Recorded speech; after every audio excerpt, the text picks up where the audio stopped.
Ooh, that is a theme song for you. You're probably wondering, why aren't we starting with Celine Dion or Sweet Home Alabama? Or Sweet Home Alabama. But instead, we're starting with the sexiest song you can think of, the Midnight Express theme. Yeah. Well, there's a reason for that. Because if this episode sucks, don't blame us, first of all. Everything's off this week. Right. This is one of those, just be glad you're getting an episode week, because we had a very busy week. Yeah. We got servers down over here, Murray. I'm supposed to be at my desk doing work. We got fucking, it's April 18th and we have fucking snow. We got fucking plowed by snow. Why the fuck is it always cold as shit when we record? We have no heat here. We got no heat here, so we're still using the oven. And the next time we record, it's going to be 70 fucking degrees. That's what I hear. That's 5 days from now. I want to see it. Let's see it, Michigan. Give me that 70. Anyways, Midnight Express theme. We had a big weekend, Murray. We did. We gave our sweet boy away, Michael Mullins. We gave our sweet boy away to a very lovely girl. They dated for what, 12, 15 years? I believe it was 15. 15. They finally tied the knot. I'm guessing Mike did that for tax purposes. You know, he's just like. He found out. If you don't know who Mike Mullins is, if you're a new guy, this show wouldn't exist without Michael Mullins. This is 100% true. He is the genesis of the Murray and Griff connection. Right. He was a mutual friend of ours, and he introduced us, and the rest is history. Without that cornerstone, your ears are not being pleased every week. And the shocker of all, if you're an old schooler and you've listened to some Mike Mullins episodes, that was the first year of our show. Yeah. He hasn't been on like 3 years. He was a heavy lifter. He got us through our first Schlocktober. Yeah, he's going to be back. He's going to be back. Maybe. Yeah, so look for that, Mike Mullins fans. Yeah. But as much enjoyable as the wedding was, I don't know how to talk about this, because it's like either. You were a part of the wedding. Yeah. Service. I didn't make the cut. I had to sit in the back. I wanted you there as my JJ. I did. I hit somebody with a shoe. You did. So it turns out you can knock somebody out with a penny loafer. Who would have thunk it? Yeah, just put a penny in it. It makes it heavier. And I did.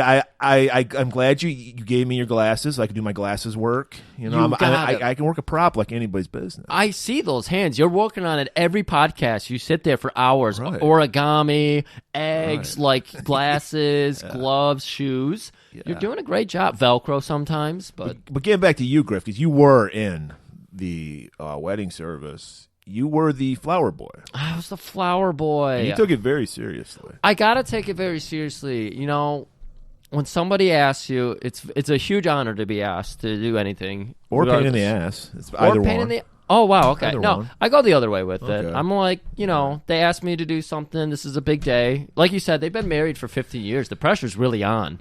Yeah. You know, everyone's waiting for a big wedding affair.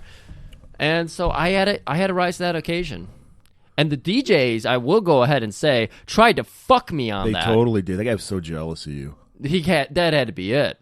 I hit him with a shoe. That's the guy I hit with the shoe. That's the guy that makes sense. Who do you think took over the DJ booth for that? Is that why you had moment? one muff to your ear? Of course. And you were scratching? How else are you going to hear the music if you only have it on one ear? It was rough because, you know, the whole wedding party went out there. Then I was supposed to go right before the bride. So I'm standing backstage with her and her father.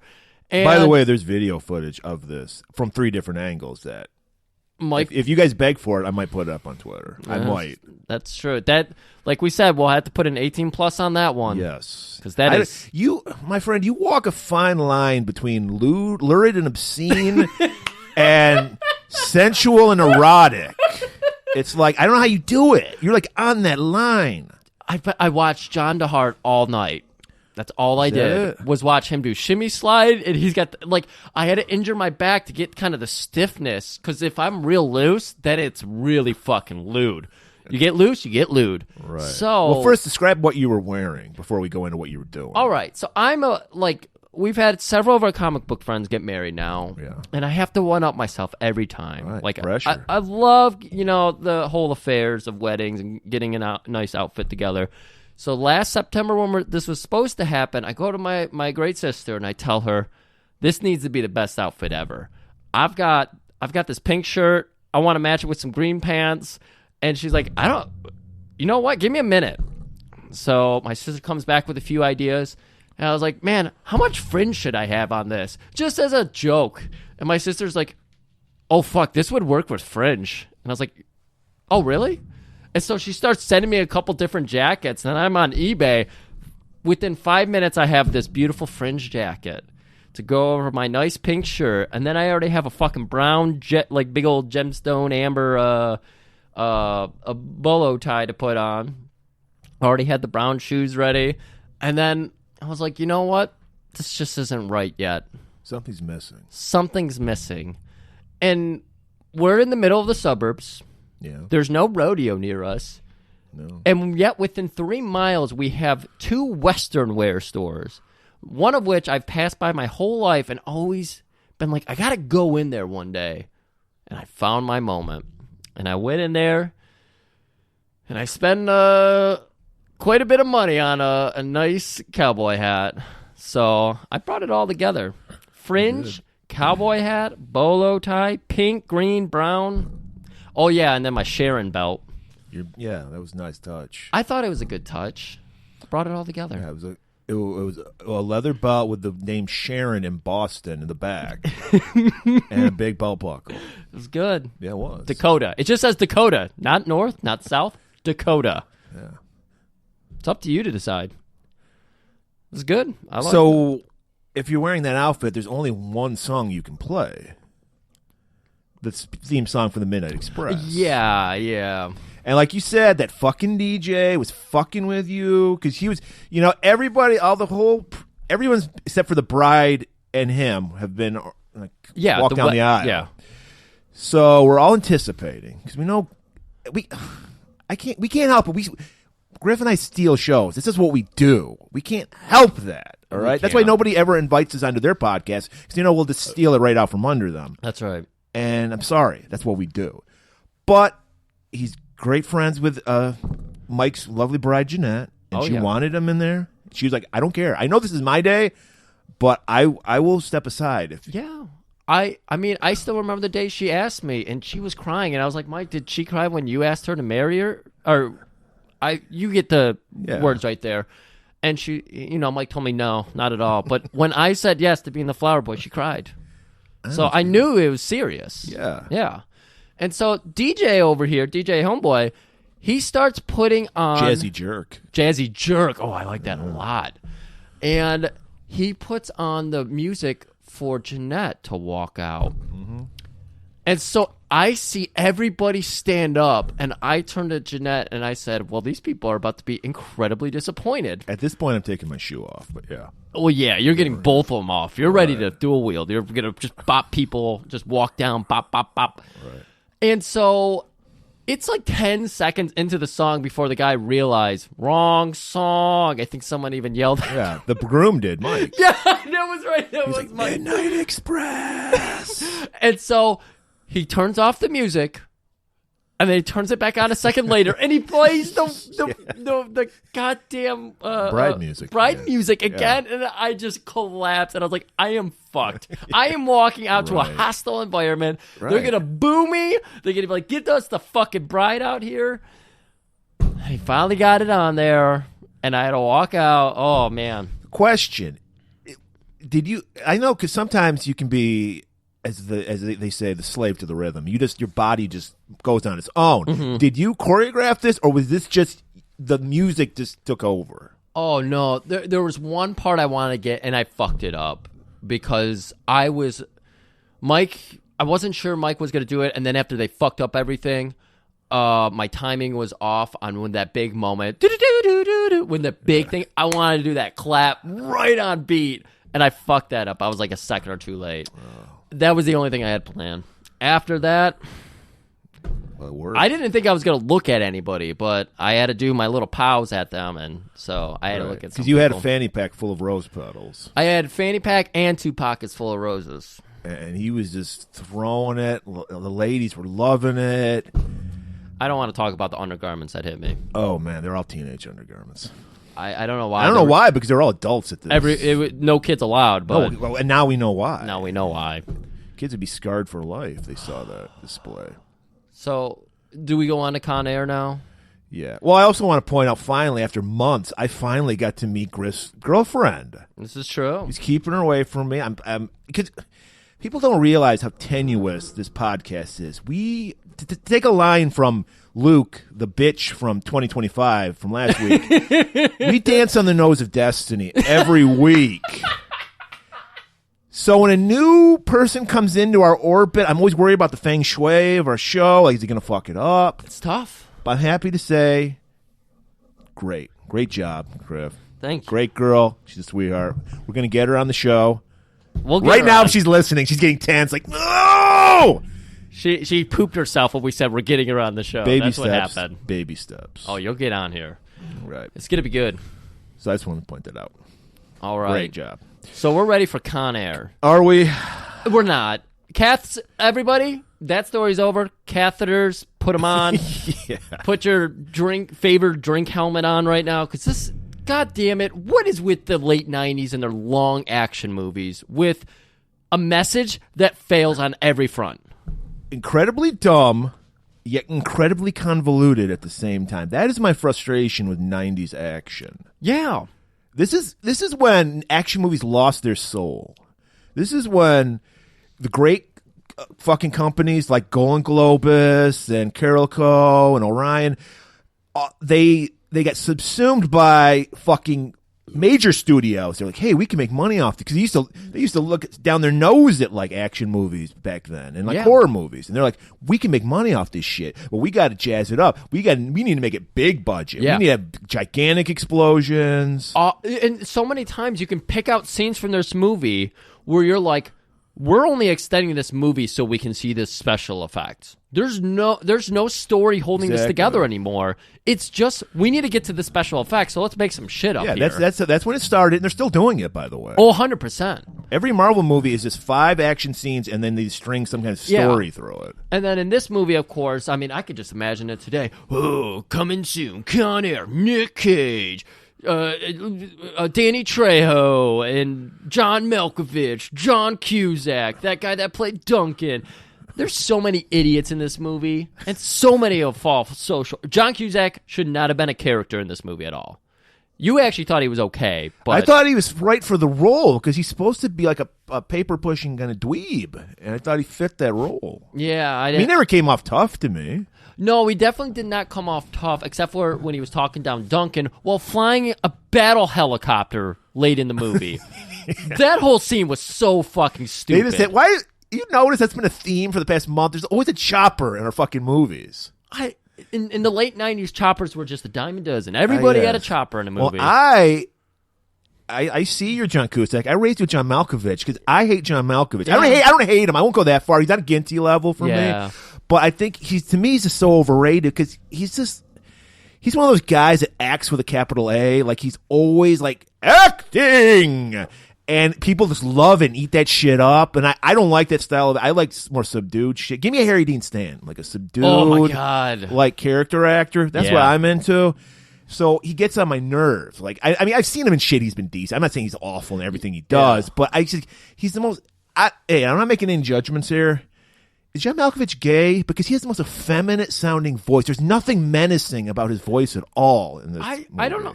For a plane that's full of criminals, these guys are very rational. They really think things through before they do anything. The only people who didn't... The plans are too convoluted. Exactly. They could just strip them down a little. The only people that were like just complete reactionaries were like... Duncan! Were the Nazi cops. guy, Duncan. Duncan worked for the DEA, I think it was. Yes, it was. So all of those people... complete reactionaries. Right. But the criminals were super, like, complex. Super geniuses, yeah. They were like, let's think this plan through. We're going to work together to get to, from point A to point B. And then from there, I don't give a shit, because I'll be drinking coladas in my tiki Mai skirt. Tais. Mai Tais, Yeah, excuse me. I always word. get my drinks wrong. You know this. Yeah. But I drink them long. I'll say... I did like Nicolas. I like Nicolas Cage. I think he's one of those guys that just does what he wants to do, and I always appreciate. Like, he's like, I don't care if this movie is a piece of shit. I'm gonna do it. His line reading, his Elvis accent, terrible. Yeah. But I gotta say, him acting with that hair, I could feel it for him. Yeah. Like, I could tell he was really liking that. Because there's that one meme of him just turning and the wind's blowing in his hair. And I'm like, yeah, that's Drago level hand acting with his face and hair. Acting, yeah. Yeah. So I got to give Cage a little bit of credit, too. The accent killed me. And it would slip and pick up at times. Well, it's very if you've ever seen Nicolas Cage, he only has two voices, his voice and Elvis impersonation. And he's full-on Elvis impersonation in this movie. Right. What is one scene you would just chop right out of there? The whole airfield graveyard scene. I would cut all of that out. It's unnecessary. They didn't need to fucking switch planes or whatever. Well, actually, no scene. I would cut out the sandstorm scene. That was totally unnecessary. Like, they had to stop and pick up more people. Why couldn't they just pick everyone they needed up in the first scene? Yeah, that was really interesting. A really long scene, a really convoluted scene. They had to put on new people that were part of the plan. It's like, how did they know all this was going to... Because Cyrus the Virus is a genius. Cyrus the Virus. You like that nickname, at least? No. It was... I'm definitely... All the fucking lines thudded. There was no great one-liners. They were. You could even tell, like Nicolas Cage didn't even... You can tell he was just like, I'm going to throw this line out there. I don't believe in this line. You didn't think that "I told you to drop the bunny" was a good line? No. That line read you did was great. But I know. I got the perfect Nick Cage because I apparently am Nick Cage. Okay. We both cannot hold an accent. Yeah, it comes, it goes. It's true. not what you're shooting for at all. It's true. Yeah. I'm definitely just getting rid of the last half hour in Vegas. Get the fuck out of here. I didn't give a shit about any of that. We were both too tired at that point. Yeah, we both took naps in the middle. We took breaks. It's not a good sign for a movie, fellas. If we got to turn the movie off, take a 2-hour nap, and then come back to it. Yeah, like I told you, I compared it to the great Jim Cornette's line about a tag match. You get that hot tag, and then your time is fucking ticking. So you have this big battle at the airfield, and then suddenly they're like, all right, let's linger on shit for a while. Let's do a Steve Buscemi side story for a while. It goes nowhere. No payoff at all. The man is a complete ghost. He just wanders all over the place and just ends up wherever he needs to be. And then at the end, we're supposed to be sympathetic. It was a weird character. Oh, we'll get into that. But it's so weird. Oh, man. But what really impressed me about 1997, and I'm going to bring it up because of the modern times we live in, all of these horrible fucking we don't respect your life, so we're just going to murder you convicts. There is a person who identifies as a gender that doesn't appear as on the outside. Does he? I thought he was just gay. Well, she apparently wants to be referred to as a woman. And every single one of the criminals respects that, adheres to it, uses the proper pronouns for her and everything. There's even parts where they wolf or cat whistle at her and everything. It's wolf whistle. Wolf whistle. Yeah. Okay. Well, we were just talking about this before we started recording. How, we've said this many times on the show. Anytime there's a scene in a police precinct, they have to show the cops hauling in some hookers to just let us know this is a police precinct. Yeah. And I think that's the same thing with prison movies. We have to have the one super swishy gay twink.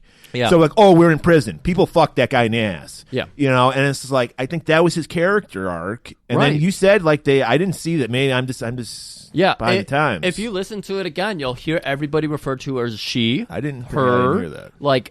That's all they do. And she's dancing and everyone's loving it.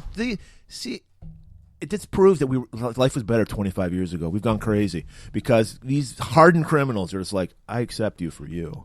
That's what impressed me. They didn't push it on them, the Raft. They didn't push it on them. They just came to it on their own. Yeah, I'm just so impressed by that. I was not expecting that in a movie from 1997, especially since the only real person that all the convicts agreed was the worst person was Danny Trejo, the womanizer / rapist. Is that not a nice way of saying rapist? I said womanizer / rapist. Yeah, but I'm just saying womanizer. That is a nice way of saying rapist. Oh, okay, my bad. Yeah, womanizer is just a guy, a player. Okay, erase womanizer. He is a straight up rapist. Yeah, and he has tattoos for every rape. Yeah, and he's very proud of it. 23. Johnny 23. Yeah. Was that the name of the robot from Short Circuit? Yes, it was. He only raped 5 women, though. Robots. There's a lot of movie, Murray. All right. Ready for a lot of trailer? The trailer's probably 9 minutes Griff. long. What are you doing? Stop doing that. I believe Abra asked you not to do that ever again. Oh, my God. I can't hear you over the succulent sound of this peach I'm eating, Griff. So, Griff, I could eat this peach all day, but we got to get to this trailer. Jesus Christ. So, everybody, put your tray up, put your seats upright, and get ready for this trailer for Con Air.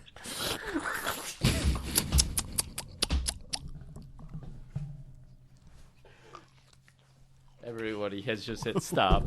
Burn, delete. When this goes up on YouTube, we're going to see everyone listen to this for 20 minutes and then killed it.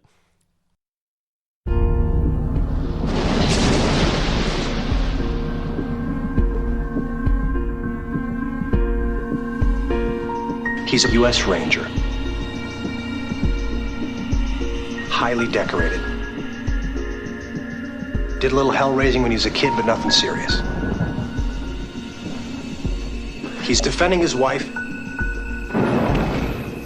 Got in a drunken brawl. And he killed a guy. Could have happened to you or me. After serving the last of his sentence, Cameron Poe is taking the first plane home to his wife and daughter. Today's flight is a special one. We're populating Louisiana's Felton Penitentiary. These guys are the worst of the worst. See a lot of celebrities among us. I see 11 primetime lives, 3 Regis and Kathy Lees, and a genuine 2020 interviewee. What you looking at, punk? Nothing, I was just admiring your cage. But one wrong flight Stewardess, what's the in-flight movie today? can ruin your whole day. What happened? We caught the plane, man! Welcome to Con Air. Jailbird 1, you are not cleared for takeoff. And nobody on this aircraft gives a flying. The issue here is how the plane is brought down. Shoot it down. There are innocent people up there. He's got a little girl to come home to. He's been waiting for this day for 8 years. What are you gonna do? What do you think I'm gonna do? I'm gonna save the day. Check your weapons. Take your seat Isn't that your car? and say your prayers. He's got the whole world in his hand. From Jerry Bruckheimer, Nicolas Cage, John Cusack, John Malkovich. Where are they gonna land this thing? How do you feel about the blackjack tables?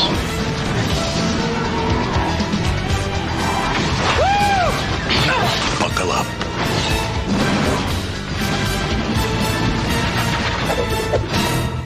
Con Air. Directed by Simon West.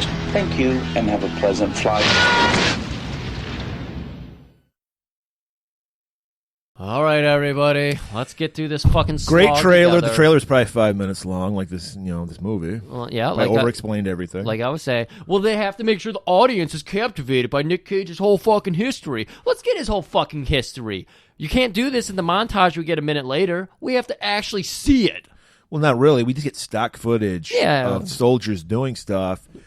And we learned that he's an Army Ranger, the greatest of all special forces. There's a whole spiel about how Army... Never leave anybody behind. They mentioned to say that. I thought that was the Marines' Army, motto. But, Army man is the best man. We're the front line. We do the hard work. Right. We do the grunt work. We get none of the benefits. We come back home. We get spit on.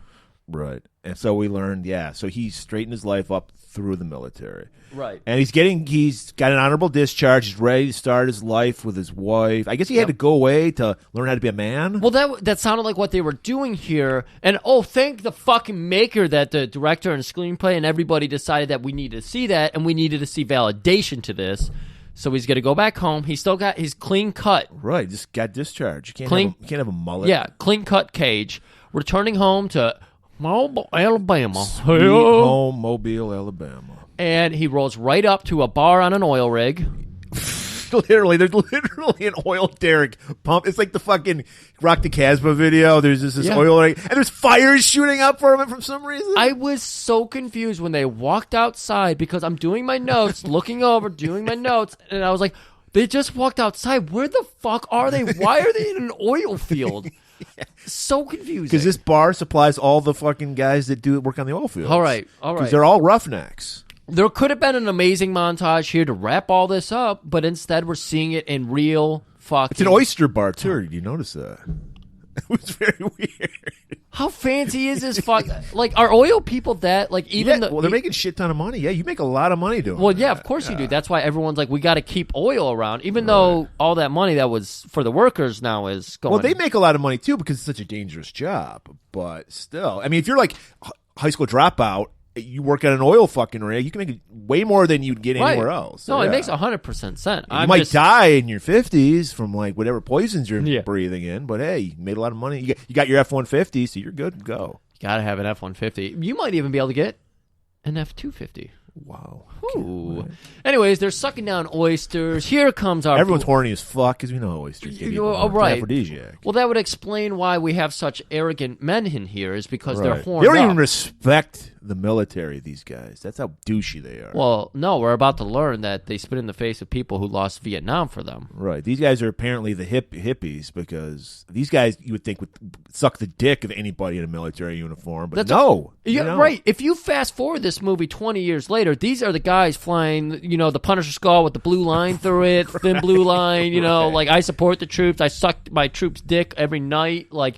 They're that level. But... We meet his wife Trisha is the waitress at this bar, and she's pointing towards belly. We know what that means. I'm preggers. Yeah. Well, where did this happen? I thought he was in the army. How did he get her pregnant? She's just newly pregnant. Wait, is there like a thing where you can like? I know people send us turkey base. You send a turkey base or a jizz to her. Well, syringe. Maybe because hear me out. We do a thing where we talk about... Well, we don't do a thing. People send us whispers in envelopes, and we... Careless. Sometimes it's careless. Sometimes they're very careless. You guys need to be very more careful about those. Careful whispers. Please, careful. And you open that envelope, and then you hear the whispers slowly. And there's even a little replay button, because sometimes I'm not ready to hear them. Maybe there is a way... I have someone I did went, Ricola. You need a Ricola? I got him up there. But... Anyways, so apparently in this future of 1997, maybe they have some jizz technology where he jizzes in the envelope. Because you're right.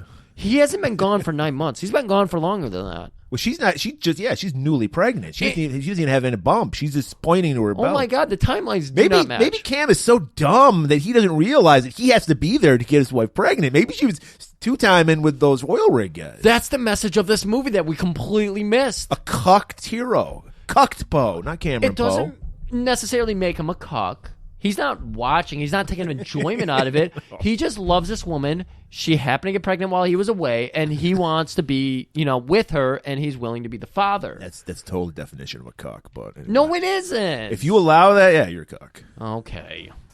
But yeah, whatever. She's immaculate conception. She's pregnant. That's what we know. Hey, you know what? And he's happy for it.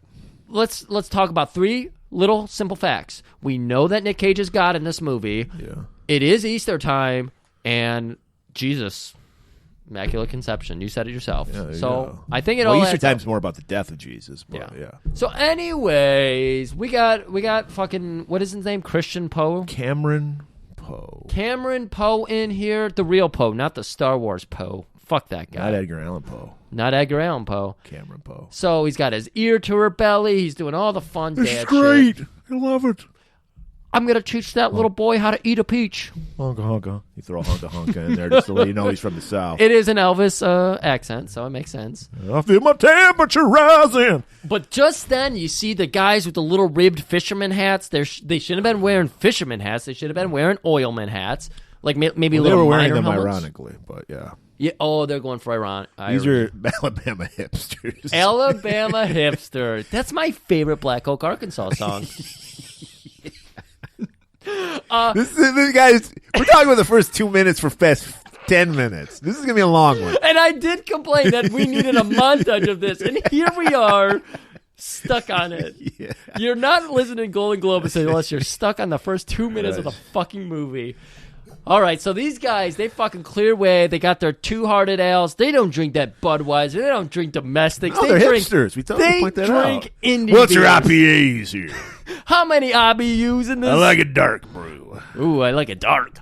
So here they are turning. They're slurping up their oysters. They're feeding their friends oysters. They're doing it with a little hot sauce, and you can see the chub in their pants because, again, horned up. Right. I wouldn't touch an oyster because I just don't want that erection in my life. Yeah, right. And so while he's enjoying the news of his wife being pregnant, they go, "Hey, little lady," slaps her on the backside. "Why don't you get us more of those IPAs?" And she's like, and we learn that he's steaming a little, but we learn that he in his past he was a roughneck, Cam. Yes. But now he went to the army to straighten himself out because for his lady, because she was worried about his dark side. Right, because Lady Poi points out very, very precise words. She says, "You used to be a man who would turn around and punch them all right in the face right about now. But I see that the army has made you into a new man and that you are not going to turn around and punch him right now." And she holds his face, holds his dear little cheeks. And Waterfalls his face. Waterfalls his face. Like, And "That's right, baby. I love you." And then so they have a nice little night. They have some oysters.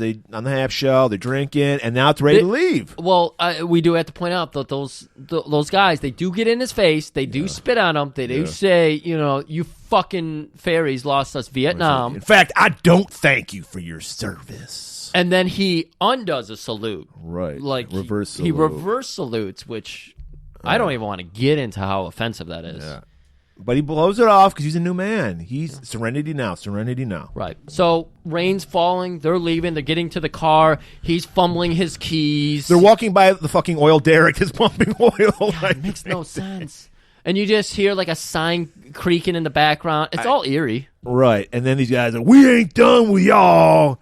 And then he's like, "Trish, go back to the bar." She's like, she gets away. She's like, "I'm gonna get some help." Yeah. She runs away. So Cam is just surrounded by 3 guys.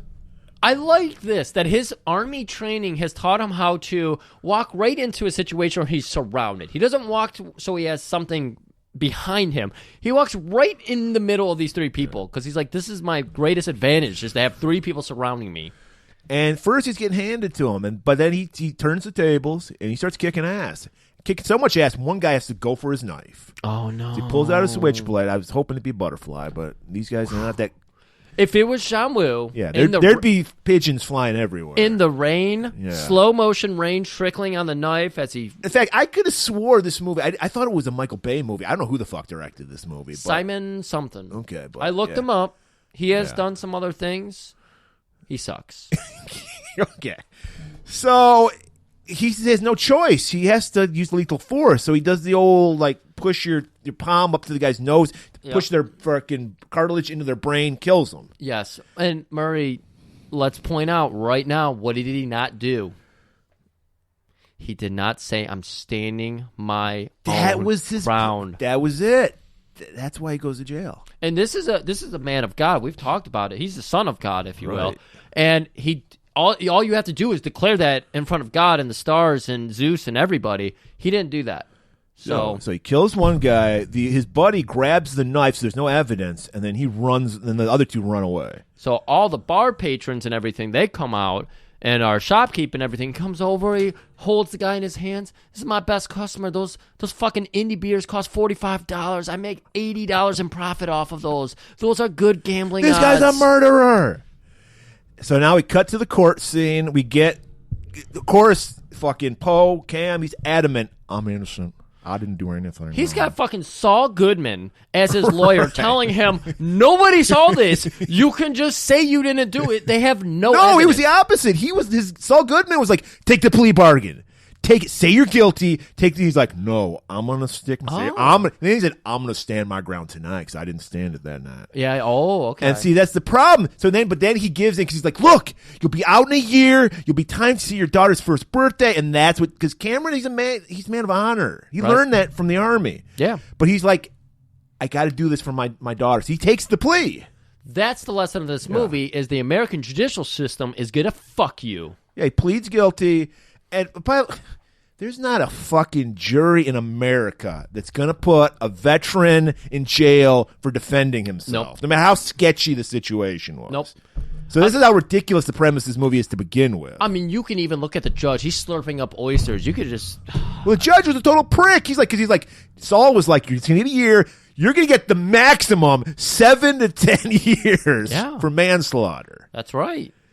And then so now we're in the fucking prison. So this is where we spent 45 minutes covering the first few minutes. If Simon What's-His-Face would have done a good job with this movie, editing it down, we would have got all that in this nice little wrap-up montage thing they do. This is our first ever letter montage. Because we see, 7 years eclipse. Right. Like this guy, he's the perfect convict. Even if he got this sentence, he'd be out in a couple years. Yeah. Because he doesn't do anything. He just chills. Because we see he's working on his mind and his body. He's learning Spanish. He's learning origami. Right, because they just hand him shit and he just learns it. He just sucks it up. He's doing yoga. Just like a good old oyster at the oyster bite. Right. Just slurps it in. He gets the little care packages, like you're saying, the letters from his daughter, plus some snowballs, the hostess The things. hostess. Oh, my friend baby doll. No, some snowballs. Baby doll? You mean Baby O? Baby Odell. Yeah, we it's too close. Yeah, because of course, every prison movie, we have a white protagonist. We have to have a black buddy that shows him the ropes. It kind of shows you what we thought of the prison system even then. Yeah. And so we see, played by Michael T. Williams, who played Bubba from Forrest Gump. Oh, nice. Yeah, this is a star-studded movie. I mean, there's everybody in here. I know who that guy is, you know. Nice, okay. But, yeah, and he's like mopping the floors. Hey, buddy, got some of those snowballs for you. Hands them off. Because like I said, the accent comes and goes. Sometimes he's just full cage. Sometimes he does Elvis. And he gets his, all-terrain vehicle magazine, whatever the fuck that was. Off-roading magazine. Off-roading. Well, he is an Alabama boy. Right. That makes sense. And he gets a letter from his daughter every year or whatever. Is it this once a year, like his birthday, they just send him a care package? Well, that's kind of how they did it in the montage. I think they wrote more often. It's just we didn't get that. But anyway. And in prison, there's nonstop riots. So there's the scenes of him reading a letter while there's people setting people on fire outside, people being raped right on his fucking cell. He's just so entranced by the message from his daughter. That's the message of this movie. No one.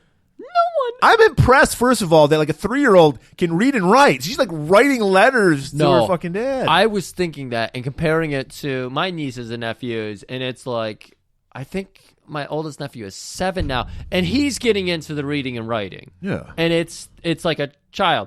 She is reading and writing. Dear Daddy, I'm starting preschool right now. Yeah. Better writing than the girl's mom from 2025, too. The penmanship was impeccable. Come on, we talked about that. She had a severe stroke. Okay. So, like you said, we're learning about the family dynamics. She can't wait for her daddy to come. On her 7th birthday, he's going to be released. On July 14th, I wish I remembered all of the lead-in to King Diamond's Abigail, because that's what I would go into right now. 1777. 7th day of July, 1777. Oh, thank you. Anyways, God, it's so many references that me and you get. Yeah. That's why we're going to have to do our Tippy Tap, the reference book episode. The Wikipedia episode for this episode. Right.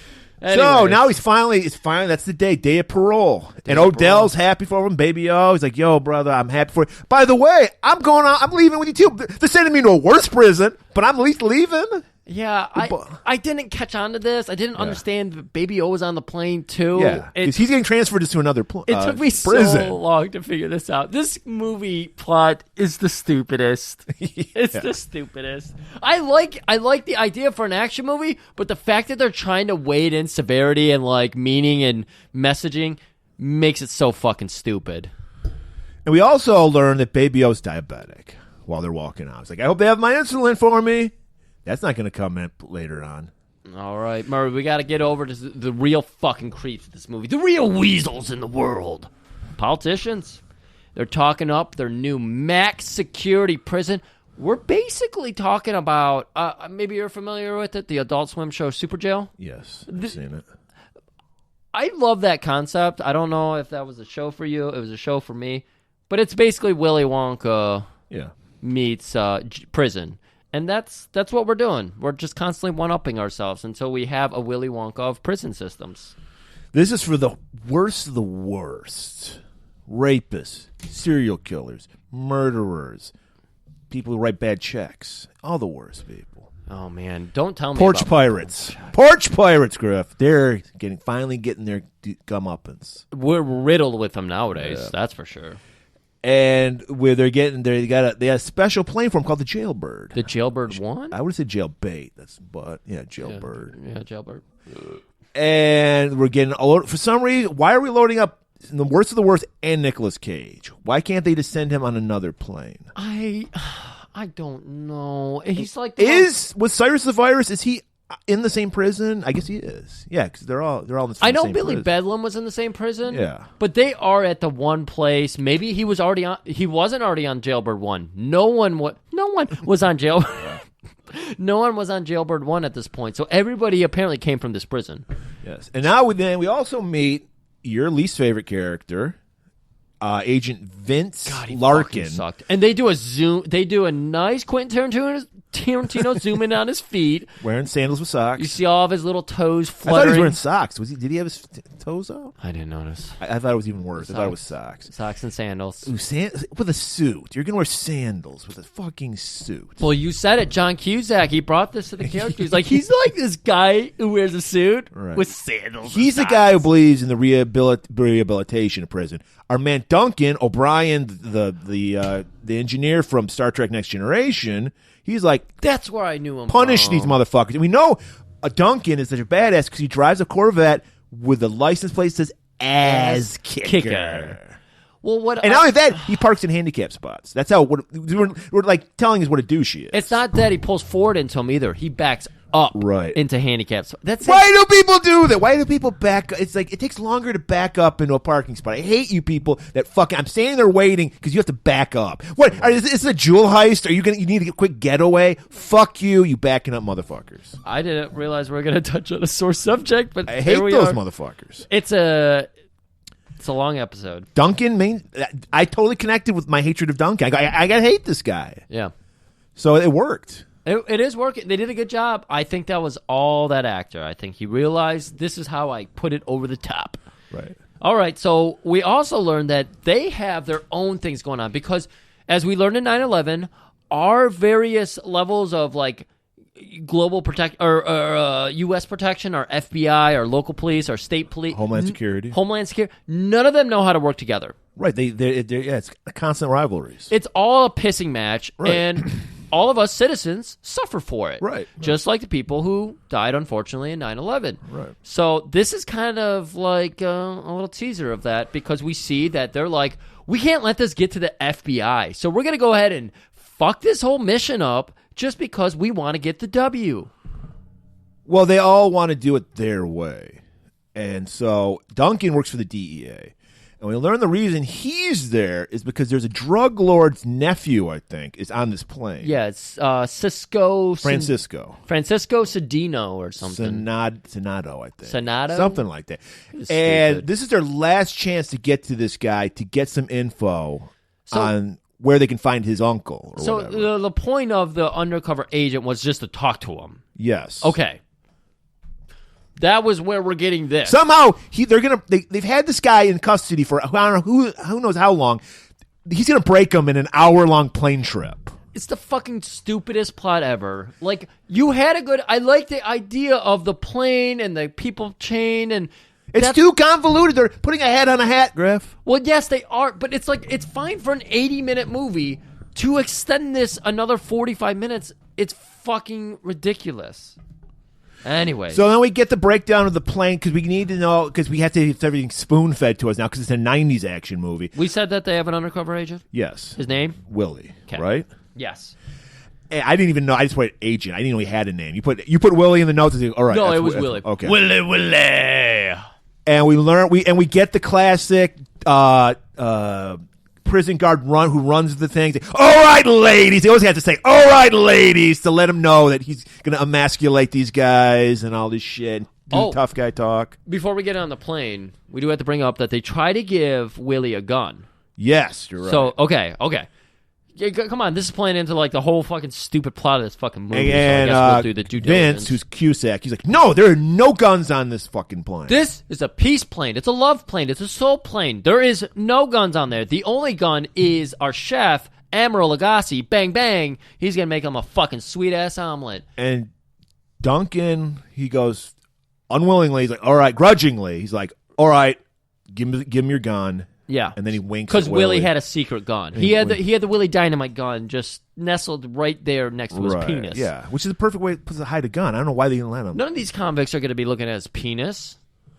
So then we learned, like I said, we get the hard talking prison guard. All right, ladies, you're gonna go to the prison and yada yada. And we also there's a female guard because this is, like you said, it's a very progressive prison system. Yeah, we actually met her on the bus on the way over and Right. everything, and everyone was giving her shit, but she's got a heart of gold. Well, she doesn't take shit. We learned that she's like, this I'm a woman doesn't make it take shit from you fucks. Right. And she was the female lead in Total Recall. I was like, I know this woman. Yeah. Oh, her yeah. name's Bishop. Woo, she is a fan of Arnold Schwarzenegger's dick. Yeah, aren't we all?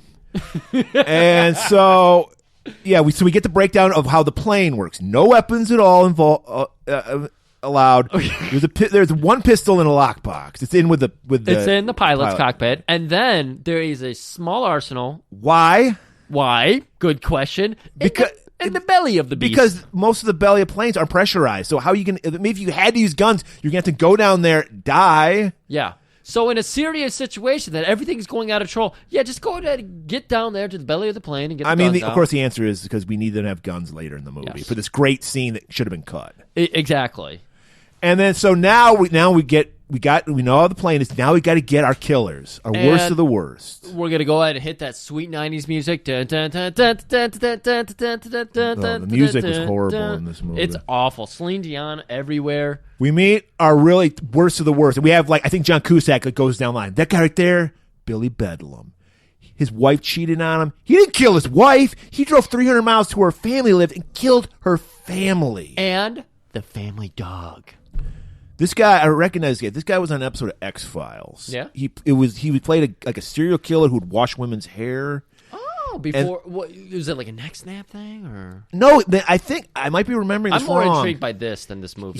Yeah, he was actually more intriguing in this episode of X-Files than he is in this movie too. Yeah. He was super creepy because he had that remember the Caesar haircut? He had that kind of haircut, Yeah, the short bangs. Yeah, and he was like this creep, and he'd wash women's hair. And I think it was because it's X-Files, so it's got to be paranormal. I think he could stretch his body so he could get into small spaces. He would get into air ducts. That was his thing. I like that way more than I like this. Yes. But that's him. Then we meet Nathan Jones, Diamond Dog. Diamond Dog. Isn't that a Bowie album, Diamond Dog? No. Okay. It's close, though. Okay. And it's played by Ving Rhames of Pulp Fiction fame. And he's a black nationalist. He hates honkies. And he killed some NRA people, I think was why he was in there. Yeah, they said this guy's got the balls of a buffalo because he went into an NRA station and said, "You motherfucking crackers," and then left. And then we meet Malkovich, the effeminate genius serial killer, Cyrus the Virus. He's killed a lot of people. Yeah. He's very smart. He earned 9 PhDs in prison and an honors degree from Yale. And then a pre-famed David Chappelle as Pinball the Crackhead. He's just a crackhead. He's an everyday crackhead. Somehow he's on this plane with the worst of the worst. Yep. And then they usher in Poe, and they're like, "Oh, this guy? He's a nobody." Why is he on the plane? Yeah, I know. Put him on a bus. He was already on the bus. First of all, he's released. He's not a prisoner anymore. Let him go. He's on the way to his parole, supposedly. He had to go back to the prison or the court system that... He's got the piece of paper that says parole, so he's good. He was supposed to go back to the court system that sentenced him, and that's why they were flying him. This movie... We had to plead his case to the parole board? Is that what he's doing? That was supposed to be... Usually they do that in the prison you're at. I don't know why they're flying him to the max security prison. Because they need you to ignore that. Well, no, he's going to be released at Carson City. That's what he's going to do. Because remember, there's that another unnecessary scene where they have to stop. But wasn't that part of another unnecessary... Never mind. Yes, they're all... This whole movie's unnecessary. This whole movie's unnecessary. Anyways... We got Duncan inspecting because everybody as their Diamond Dog, Pinball, Poe, and Poe gets his photo of his daughter stolen by the mean guard Fazoli. Yeah, and he's just like, "I'm going to get that picture back home." And yeah, that was a nice little touch so there. Everybody's getting patted down and everything, and then checking their mouth, everything. Bend over, spread your cheeks, and cough. They're doing it all. Oh, they're getting way up. The one guy stops Dave Chappelle, and he's like, "Oh, boy, your mouth smells like asshole." He's like, Well, the guy told me he cleaned himself before butthole served him. Toss the salad. Yeah, toss the That's what they say salad. in prison, Griff. It's tossing your salad. Yeah, toss salad. Thank you. You watched Oz. Yeah. And so everyone's getting cavity searched. Every cavity searched to the extreme. Yeah, over to the And now they're loaded on up onto the plane. Except for Willie. Big Willie. Medium Willie. Who's being... Adequate Willie. Who is getting ready to be inspected by Fazoli, and then Duncan stands. He goes, I got this guy's butthole. Leave it to me. He's got weird, creaky corners that, my fingers know how to prod them. So he's going to check him out. And he goes straight for the tube sock. Giant gun in that giant tube sock. Perfect place to hide a gun because tube socks are so bulky. So we talked about earlier how he had the Willie Dynamite little pistol Pete. Right. And he's decided to give him like a fucking hand cannon, stick it into his pants sleeve, try to pull the pants sleeve over. It takes a minute because it's so fucking big. And then he's like, go get it, Willie. Pats him on the butt, kisses him on the cheek, rubs his shoulders. No one notices. Yes. And then, Griff, there wasn't enough explanation. We get more explanation in this movie. Falzone, whoever that fucking guy, he explains. Fazoli. Well, I'm just reading what you said right here. It says Falzone. I didn't pick his name up. Oh, shit. That is it. He explains some more shit about how this plane works. And if you act up, they will fucking gag and bag you. Yeah, he's like, I ain't your friend. I am a security guard. I am the law.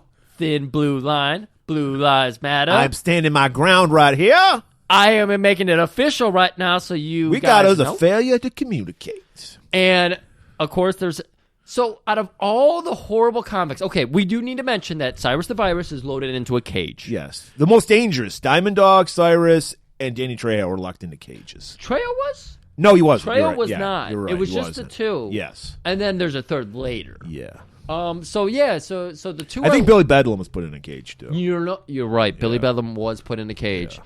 And so now we just have some fodder in there as well. And the fodder are the people who mouth off to Fazoli or Falzone. And so the one guy mouths off, he gets his face bashed in just to prove the guy don't fuck around. That he doesn't fuck around. And then they bag him up too. Well, they put duct tape over his mouth. Yep. That's the gag part. And then they bag by putting a bag over his head because we have to be spoon fed everything. This is going to come into play later on, people. Right. And since we really need to get to know how evil everybody is, we get to see Cyrus have a little conversation with Johnny 23. Probably your favorite of all the movie. Yes. You just love Cyrus the Virus. I hate rapists. Well, he leaded him on first because he was like, "Oh, are you Johnny 23?" Yeah. Yeah, dude. Hey. Now, I was totally gobsmacked because I'd never seen Trejo without a mustache.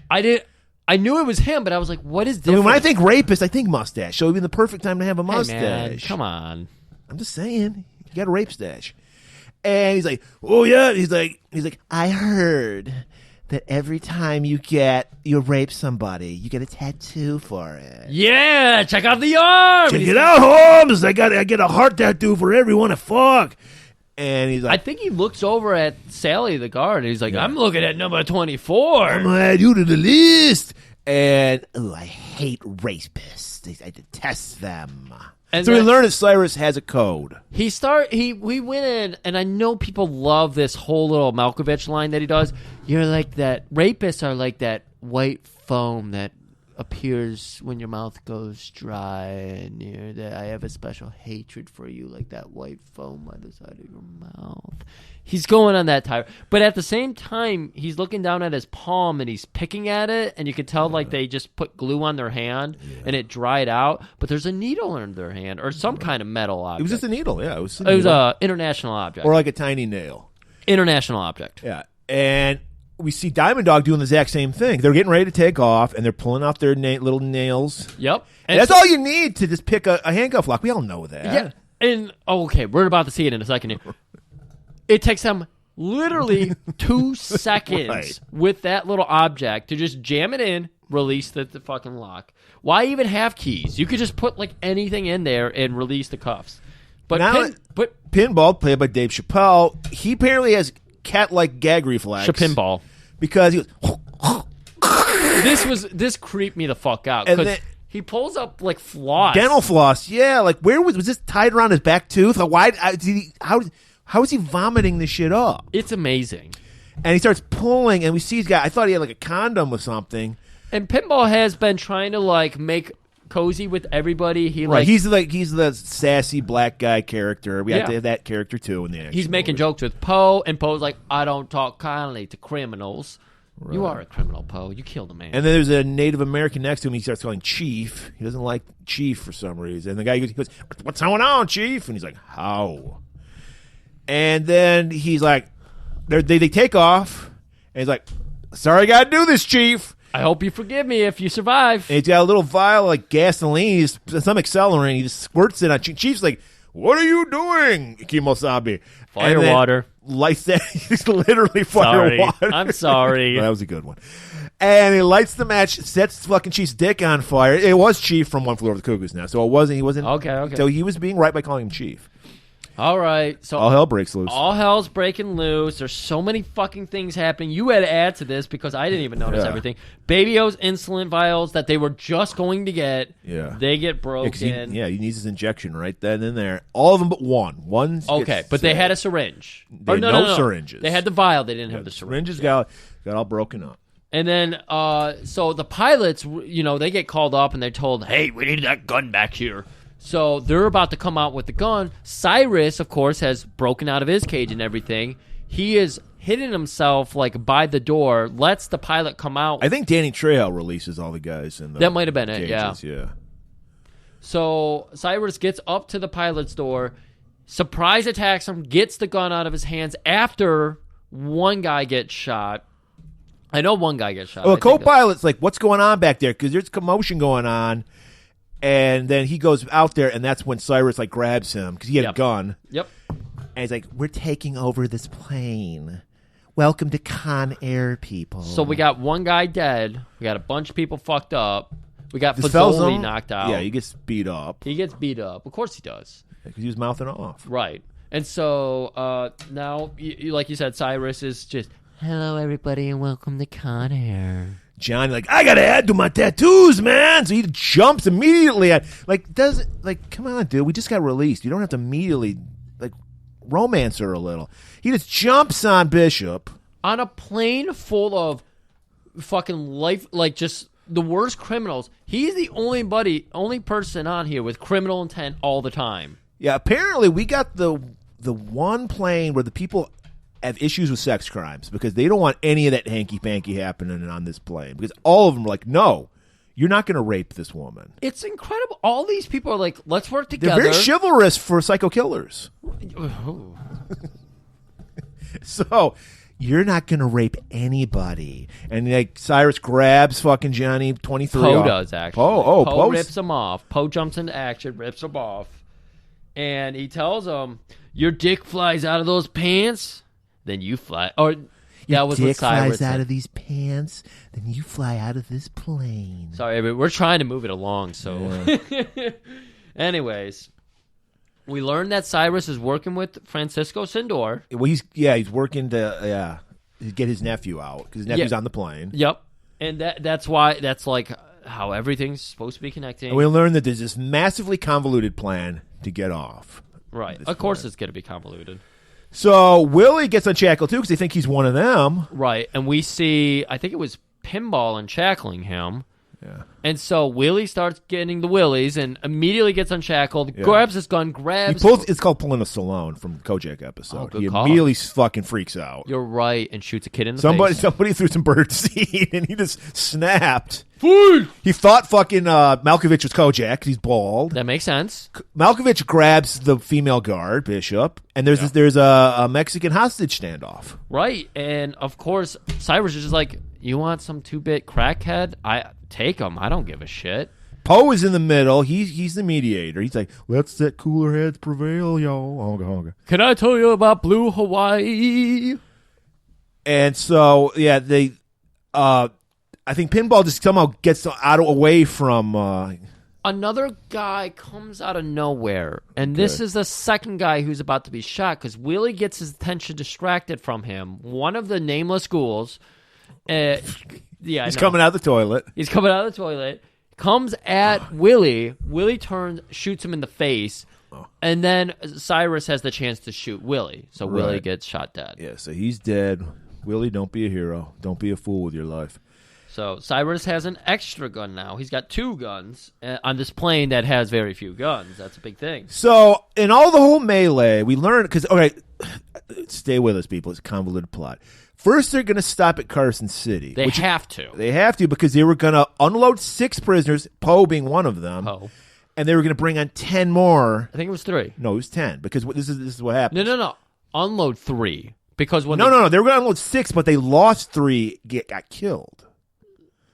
There's 6 prisoners they're unloading. 3 got killed in the process of this jailbreak. Oh, so they need to only replace 3, right? And they can get rid of the other 3. Exactly. I got you. I'm sorry. This movie convoluted. Exactly. I know.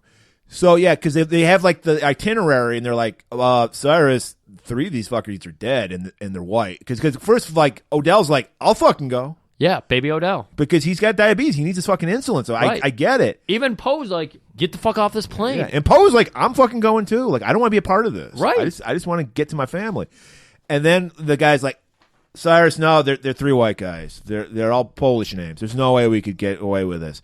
Even though later on we learn they can because they gag and bag everybody when they but anyway, we got to figure out a convoluted way to keep Odell, who's dying, on the plane, and to keep Poe on the plane because he's like, I'm not leaving you, buddy. Right, because Poe is there. They're ready to push him off the plane and everything, and he's just like, oh yeah, you know what? I'm actually getting cold feet. The thought of freedom. I just realized I can't get off. I'm gonna go. Right. Maybe. Because the original plan was, I'm going to get off, I'm going to run straight to the cops and say that the plane was taken over. But now he's like, shit, I'm not leaving you, buddy. So yeah. I'm staying. So now we're learning, they telephone down to control tower or anything. There's a horrible sandstorm. As luck would have it, there happens to be a sandstorm that they can really use to their advantage. Horrible sandstorm. And the pilot's like, I can't land on that. And Cyrus, of course, is like, I do believe you can, and I do believe this is working out just as I drew it up in my plans. He's that good that he knew there was going to be a sandstorm on this day. Yes. This is Star Wars writing, where it's just like, hey, the Force. It was the Force. It doesn't matter if it doesn't make sense. It was the Force. So they're like, they decide they're going to use some of the guards and dress them all like prisoners. The prisoners they have to get off because they're going to gag and bag them. So they don't need to worry about, which tells you they don't need to worry that they're white, but like I said, convoluted plot. So they're going to use Falzon, or where the fuck his name was. Falzon. And Poe takes the convict clothes off of Willie and notices it's 97, this gigantic reel-to-reel wire on him. It's not that fucking movie with not Val Kilmer. Gene Hackman, I don't remember what it's called. I watched that. But it's fucking reel-to-reel deck. It's going from one ways up to nothing chest. Digital in 97. It nothing was all digital. There was no Walkmans. There was none of that shit. It was reel-to-reel stuff. So Cameron gets a little light bulb goes off in his head. I'll stuff this on into Falzone's thing, and they'll know something's up. Maybe Duncan wanted Willie dead. Maybe. Because you're right. That didn't make any sense there. We're all worried about him having a gun in his tube sock. He's got a fucking giant reel-to-reel in his weight. What the fuck? Anyways. Which the search didn't pick up. The search, Duncan searched him, so. Oh, you're right. Okay, yeah. So. Because once again, because like every movie, no one but Duncan knows that they have this guy. Why would they be that way? Everybody in the DA should know about this. It's the fucking stupidest. Yes. Anyways.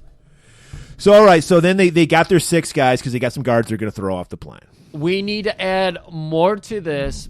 We need to get Vince some more time because you know what? John Cusack's in this movie, so we need to get scenes for him. He's the guy, I don't remember his name, from Manhunter. He's the guy who gets in the minds of these I don't people. remember that either, but yeah you're right. Will right about something or other. Well, that show's done, right? Yeah. Yeah. I was thinking about the movie. Now, I'm not talking about Mindhunter. I'm thinking about Manhunter, the Hannibal Lecter, the first that movie. Movie's good. I like that movie.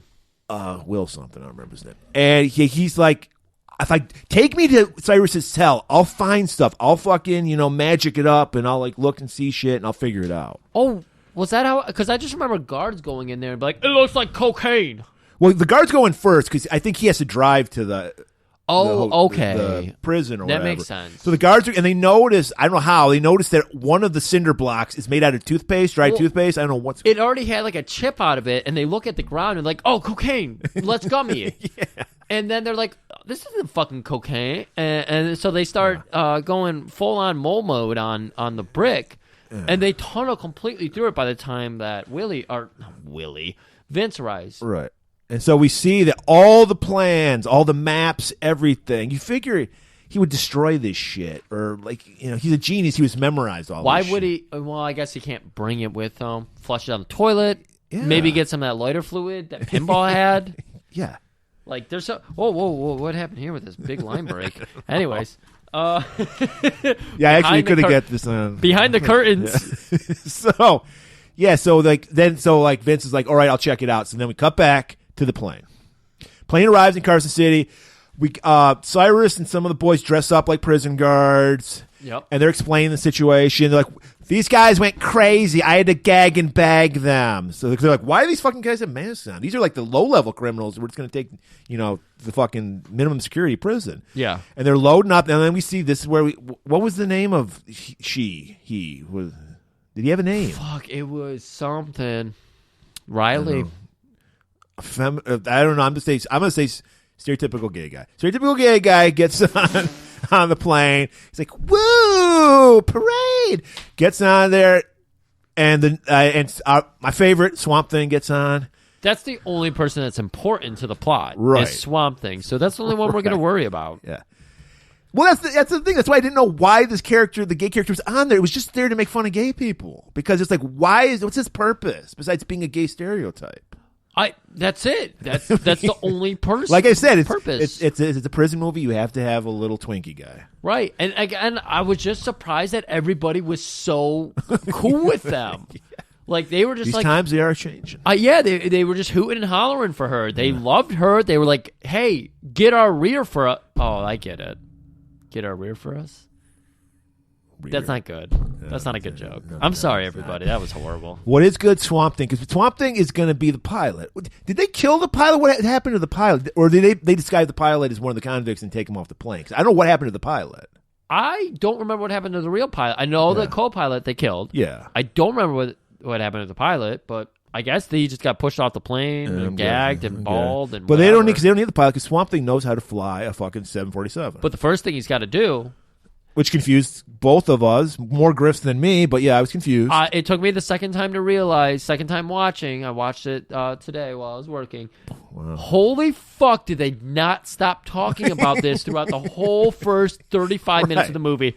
Transponder, transponder, transponder, transponder. But at the moment, it looks like Swamp Thing's going to hotwire this because he's just like tying wires together. But what he's doing is he's removing the transponder. Yeah, that's what we're used to seeing is people taking two wires, sparking them, and starting a right. car. Or like the visor in the plane, they pull it down, there's the keys. Yeah, exactly. Just like airplane. Yeah. He takes like 45 severed wires and just jams them together. There's sparks everywhere. But it works. We hear the ignition go off. And so he removes the transponder, hands it to Pinball, goes, put this in another plane because they're at an airfield. Yep. So we see that he runs off somewhere, but then we see in the background, and we're zooming in on it, they're bringing on another surprise passenger. And Cyrus is like, who the fuck is this guy? Oh, who's this guy? This Garland Green. He should have had to slow down.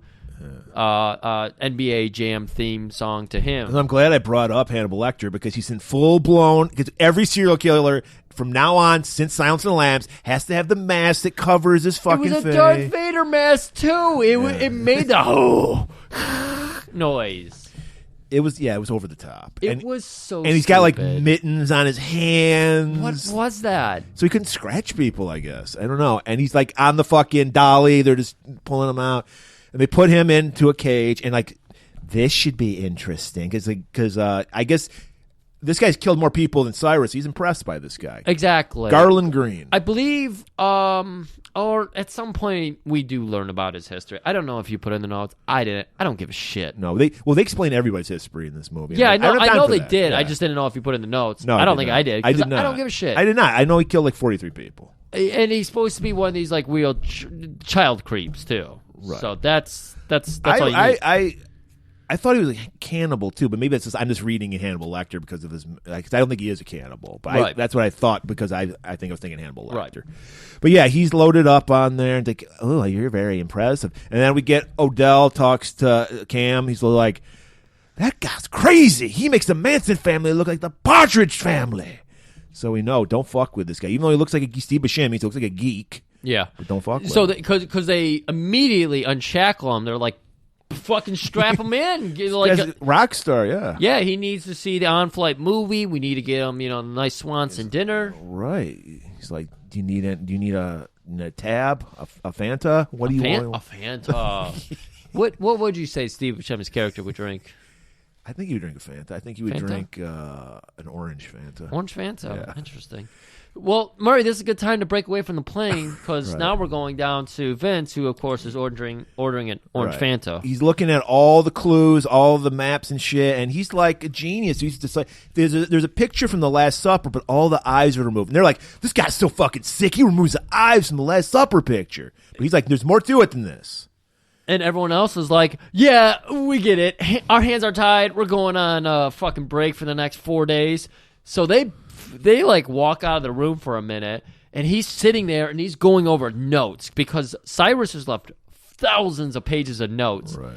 And it just so happens that Vince opens up to a random page, holds up the Last Supper with the eyes cut out, and realizes, oh shit, he's sending a message to somebody. Right. And starts aligning the eyes with the word, the notepads. Yeah. Yeah. And so it's like a cipher, and he's seeing it is Carson City. Holy shit, there's something going on. He's like, and he runs out, tell everybody there's something going on. And while that's going on, a cop's like, hey, I found this little tin of like Altoids. Don't touch anything. And so two of the cops... Well, you see some Altoids, you're like, I gotta have one. Yeah, my mouth's watering here, bud. Right. I've gotta get this. And I just never mind. So he opens it up. Of course, there's a tiny bomb in there. Destroys all the evidence that Vince had. So all they can go on now is Carson City. That's it. So we got to get back over to our plane action, but first we got to see what Pinball's up to because he had the job of taking the putting it in excuse me? Duncan does a transporter because he's from Star Trek Next Generation. A transponder. Exactly. So which of course can, if anyone doesn't know that, it can track a plane basically. Yeah. So he puts the transponder in another plane, which I thought was a bomb, and I was like, oh, you're just gonna blow some people up. Right. But then I was like, wait, why was there a bomb in the plane? And then he get a female guards there. They have a little meet cute. He's like, wow, yeah, the prettiest eyes I've seen in 5 to 10 years. I like that line. And so he's kind of distracted because he's talking to her. So, yeah. So the transponder is now in this little prop plane. After that, what happens, Griff? All right, so everything's going according to Cyrus's plan. The 6 convicts are loaded up on a bus, and when you're a prison guard, you see a guy helpless, you can't help but kick him in the gut. Especially when he's fucking murmuring too much. Right. Yeah. So you got to hit that guy. Yes, you hit him with your butt of your gun, and that... Fortunately, that's the one guard that Poe planted the gigantic reel-to-reel tape on. So it falls out. So then the guard's like, that doesn't look right. So they're like, shut everything down. Cyrus gets word of that. He's like, we're leaving now. Because the police are like arriving, like starting to flow in as they're trying to take off and everything. There's a lot happening here. So they start taking off. Our boy Pinball's chasing after, like, hey, wait. And they're like, sorry, Pinball, you just got tilted. And they just take off without our boy Pinball. You didn't like that line? It's pretty clever. I didn't like any of the lines. Oh, okay. Anyways, Duncan and Mince are now meeting up, and they are Mince?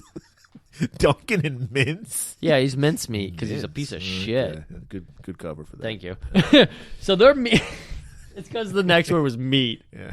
I do that too often. Anyways, they're meeting up, and they are having a fucking screaming match. They're literally pulling their dicks out and pulling rulers out. That's how fucking intense this thing goes. They are in the bathroom as well. Right. No, they're right out in an office. They're in the middle? Next to the watering hole. And they're like, whoever's got the smallest dick, this is on them. And so they're just screaming at each other because Vince is like, why can't we just coddle these people and baby them? And he's like, let's kill all these motherfuckers. Because they found out that Willie got killed. And so they're, Duncan's all freaked out. He's like, this is a DEA matter now. This is out of your fucking jurisdiction. It's my jurisdiction. I can do whatever I want with that plane, and I'm going to shoot the plane down. And Vince, being the good capitalist he is, he's just like, look, no, we put too much money in that plane, and it's going to keep making us money. Taxpayers pay for that shit, so guess what? You're not shooting it down. And the two agree on, well, hey, at least there's a transponder on it. Right, as long as we got that transponder, we're good to go. We'll just follow them, and then that's it. So the two hold hands. They get some coffee together, nice little styrofoam cups. We're like Kojak. We're little styrofoam cups of coffee. Stavros is in the background, watering his plants, and Vince is like, let's try to talk. Cyrus seems like a reasonable guy. Let's talk to him, see if he'll just land the plane. Yeah, I mean, we say these criminals are just like ruthless criminals, but I mean, to be honest, Cyrus is reasonable. I saw those paintings and the nice little puzzle he did for me. So Cyrus is talking to him. Poe he's like eavesdropping. He stumbles up. He's listening to this conversation, and Cyrus is just toying with him. You're not going to know where I'm going. And he's click. We're going to play a little game. You get to ask me a question. I get to ask you a question. Where are you going? Wrong question. It was awful. Yeah, this whole scene, not good. Malkovich could never play the Riddler. And Poe was like, well, I'd like to know what's going on in this plane because, I got my skin in this game. Well, let me tell you this, Mr. Man. We're going to land at Lerner Airfield. How do you like that? All of a sudden, Malkovich is Poland. So let's talk about 5 minutes of this movie. Gone right away. Yeah. We just get a scene. I guess to humanize Poe again, we get the scene with his daughter and his wife because they're waiting at I think Carson City Airport. They're waiting to meet him, and they're like, "Ma'am, we need to talk to you for a minute." And we like you said, waste of time. Yeah. Anyways, we're back on the plane, and Poe, he's trying to play some mind games with Diamond Dog because, as we know about Diamond Dog, he's like he's a militant black guy. He hates hunkies. Especially skinheads, which is what Cyrus technically is. Yeah. And he's taking orders from Cyrus? So that's what Poe's trying to dig into. He's like, what's a kick-ass gangster like you taking shit from a white boy? He's like, and Diamond Dog's like, oh, I got my plan set up. Don't worry about that shit. So he has done a good job in making an enemy out of Diamond Dog as well. Right. So Poe returns to his seat, and there's Garland just sitting there, and he's like, hi. And we see for the first time that Garland is Steve Buscemi. Right. And we also notice Baby O's sweating now. He needs that sweet insulin, that sweet insulin. You gotta have that sweet insulin. So the time's up. He's got to start. Poe's got to start doing something.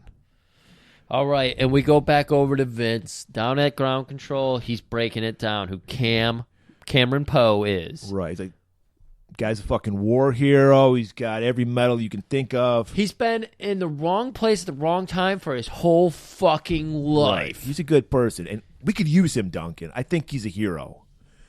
Duncan, he's just like, fuck that. I just want to shoot this. You see those choppers out there? I want to get in there and shoot something with it.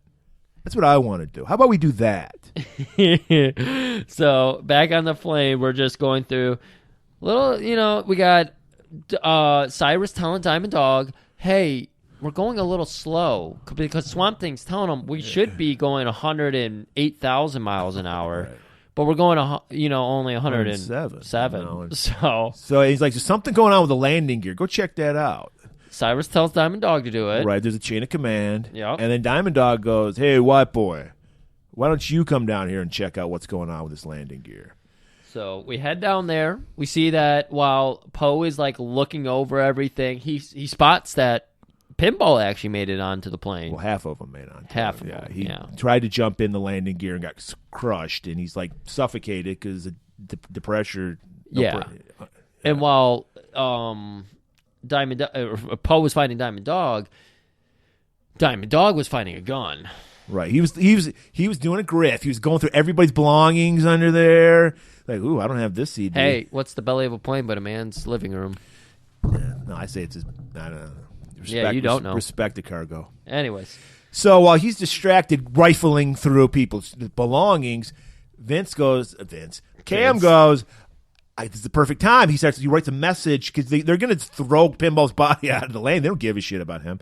So he's like, I'll write a message telling him where we're going, and then this will solve the problem. So he writes like Agent Vince, Lerner Airfield, and then we get a little jump scare. What you doing? Oh, nothing. I ain't doing that. Okay, that's cool. Yep. Hey, man, you see the CD? I don't have this one. Yeah. This is mine now. And then another 5-minute scene we don't need in this movie. But you know what's funny to me? I was like, man, Garland's a weird name. Do you know what this character in the car's name was in Twin Peaks? No. Garland.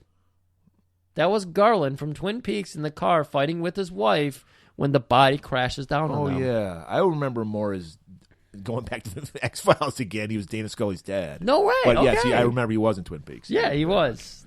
Yeah, because this makes some sense because it's just him in a traffic. He's just a random guy in a traffic jam. Yeah. Bert shits on his fucking this guy's car wash. He's pissed off. He's like, I paid for the extra wax.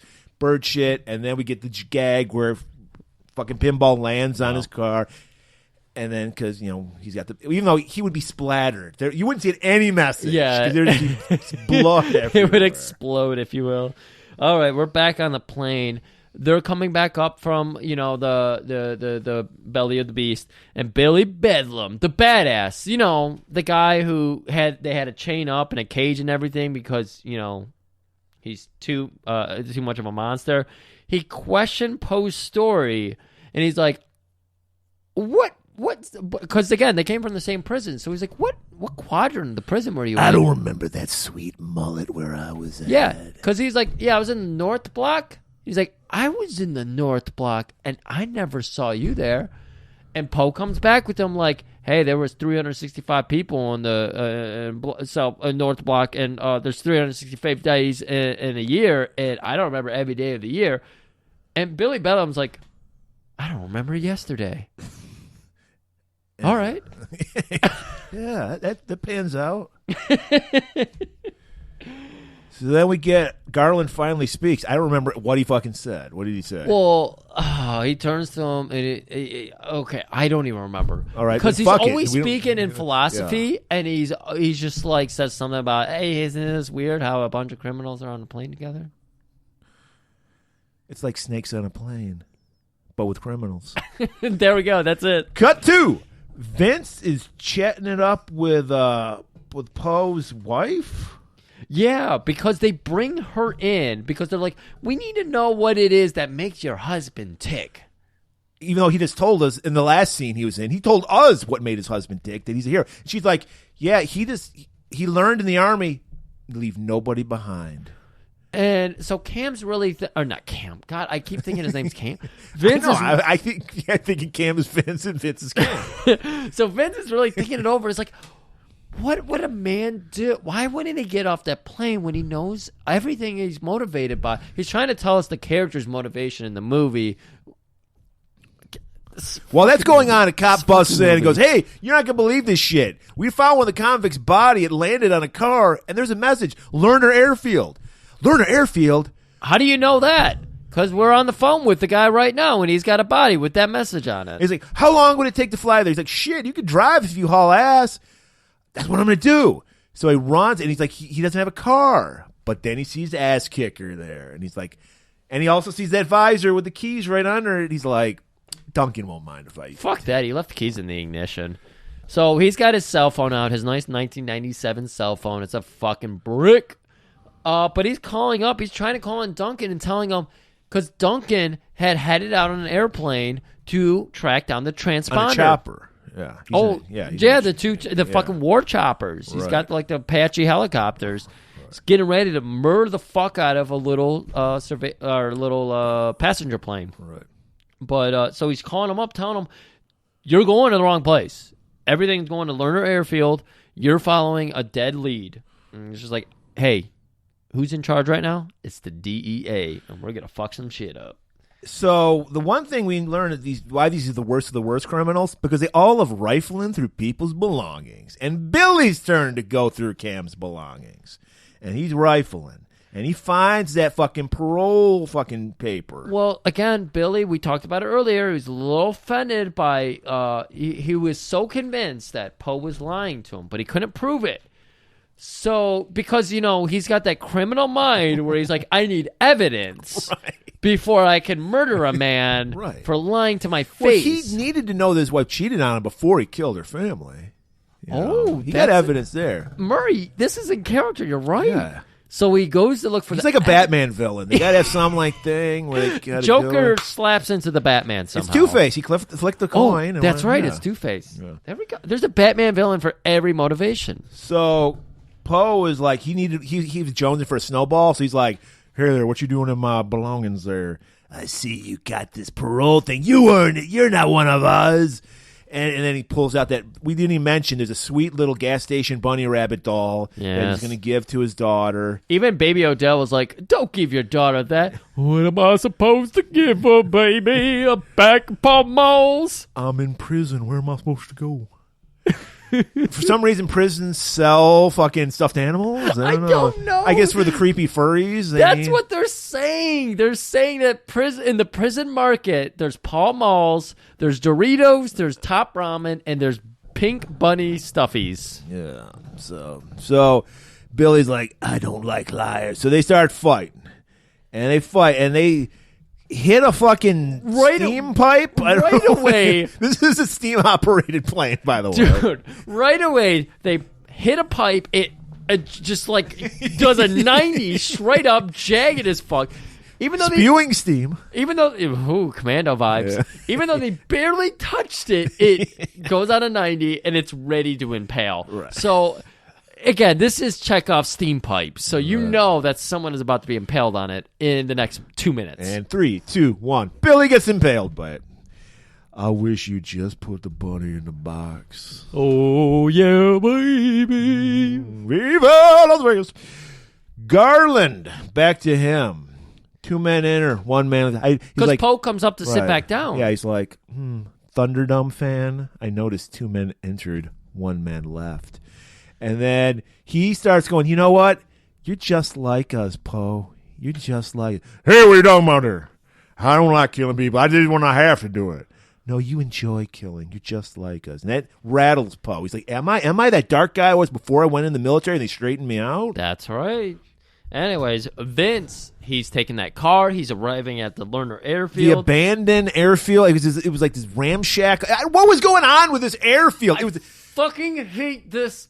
It was an airplane graveyard. I got some fucking Harley Davidson, the Marlboro Man vibes going on. There's so much I'm willing to accept in the dumb movies I do. Yeah. Most of this plot, fine. But then they start getting into, no, we need to connect these weird fucking dots. This weird dot. Again, if we don't have this character as being a major character, Vince, we don't have this scene.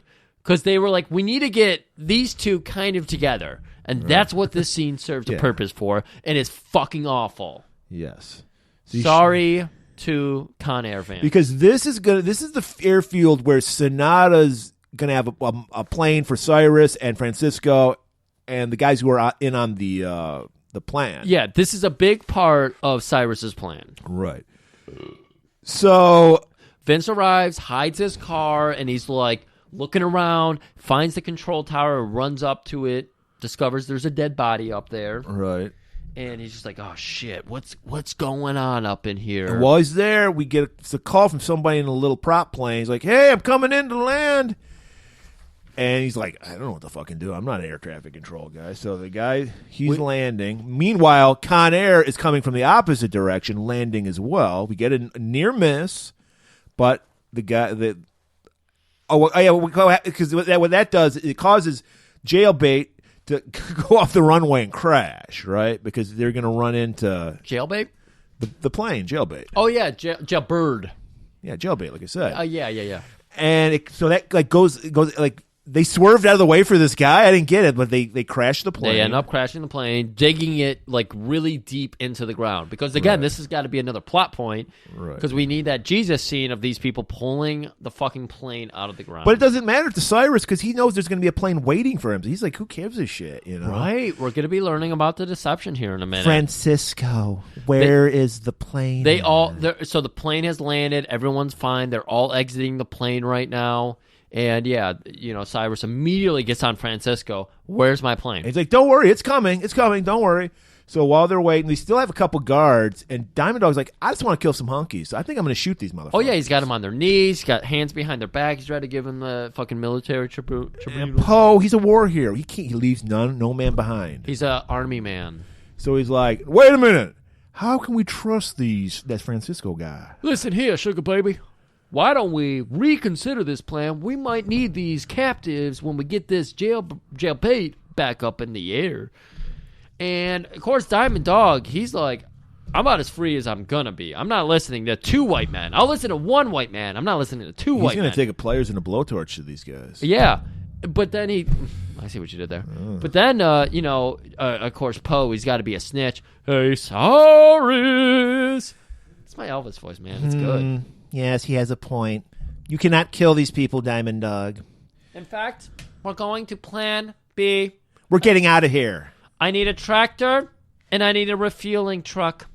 And Poe like, well, I'll do the refueling. So that gives an excuse for Poe to take off. He also needs that syringe for his boy Odell. Yep. So he's like, maybe there's something out here. Maybe there's something out here. This movie's not long enough, so let's add a little tiny subplot with Garland. Garland Jesus just walks off. Christ. And again, what are you trying to tell me, movie? I don't know. Can you remind me, what did Garland do that was so offensive that he told... Well, he was proud of the fact that he drove across 3 state lines with a little girl's head as a hat. Yes. Okay, so he sets that up, and then we see his favorite. That's probably what he told him in the first conversation, that I just wrote first conversation and I forgot all about it. Probably. I thought I would never forget about it, and I forgot about it. That's fine. Anyways, we're there now. And then he spots, what does he see? His favorite prey, a little girl playing Teak Party with her dolls in like a fucking empty, grimy pool? What is this place? We're under the impression by every single thing the movie has told us that this is an abandoned airfield without cops within 50 Did you also miles. notice it's an airfield without a runway? It's just dirt. It's just dirt. But hey, at least it's an open field. You never know what kind of potholes are there or whatever. Still, I would like to believe an airfield would actually have a tarmac. It wouldn't just anything. Have dirt. I agree. Yeah. No, 100%. And there's just random like trailers and lodges all over the place. All over the fucking place. And when they're just like everything they've showed us about this place so far, it's like at the wrestling shows now, how they only give you the one camera angle because the rest of the audience is empty. They only show us the one angle of this whole airfield to make it look like empty desert. In fact, one person starts walking. The guy that had the little prop plane that almost crashed, he runs away. Because first he runs up like, what the fuck's wrong with you guys? And then he realizes they're convicts, runs away, and they're like, I hope you enjoy the desert. But then we see Garland walk away. Why is there an airfield in the middle of the desert where there's no roads, nothing? Why would you land here? Please, I wish I understood. I hate this whole scene. The whole scene needed to be cut. A half hour of the movie could have been removed if the scene had been gone. This needs to be gone. Yes. Absolutely. And so Garland, after we've just learned there's nothing but this desert in the 360 area when they were crash landing, anytime they should have been able to see that, oh yeah, there's this whole little trailer community right here. Well, Garland has found it somehow. Yes. So I honestly thought this was a mirage. No, it could be still. Because all we know, only person who sees this is Garland. Because he comes back with something. Well, yeah. Well, maybe we see it, but the rest of the convicts don't see it. Anyway, he sees a little girl. Who cares? I know. I just hate it. I want to hate it so much. So we're supposed to be terrified because he just said he likes to wear little girls as hats. And we see a little girl, and it's the classic, like, I would be terrified of Steve Buscemi. I'm terrified of Steve Buscemi now, and he's not a serial killer. Yeah. His teeth terrifying. And you would probably be intrigued by a conversation with him. You'd just be like, can we put a curtain between us? Right. And it's like, do you want to play Tea Party with me? Yeah, I'll do that. And then we just cut away. We're like, oh my God, he's going to kill this little girl. He does emote a lot through facials, though. I won't give him that. So now our boy Poe, looking for that syringe, looking around, he just happens to stumble on Francisco Sinato's getaway plane that's in another one of these little rusted out garages. Right. And he's like, that looks interesting. You got any syringes in that there plane there? So Francisco, he's not going to, he wants to keep all this quiet and everything, so they're pulling a gun on. Right. On poor old Poe, and he's like, oh, we're just going to go ahead. Because they were going to fucking bail on Diamond Dog and That's Cyrus. right. And he's like, oh, you're just going to go ahead and shoot me with 20 convicts over there who'll be real mad at you. And the guy pulls on a silencer, and he's like, oh, you're going to shoot me real quietly then?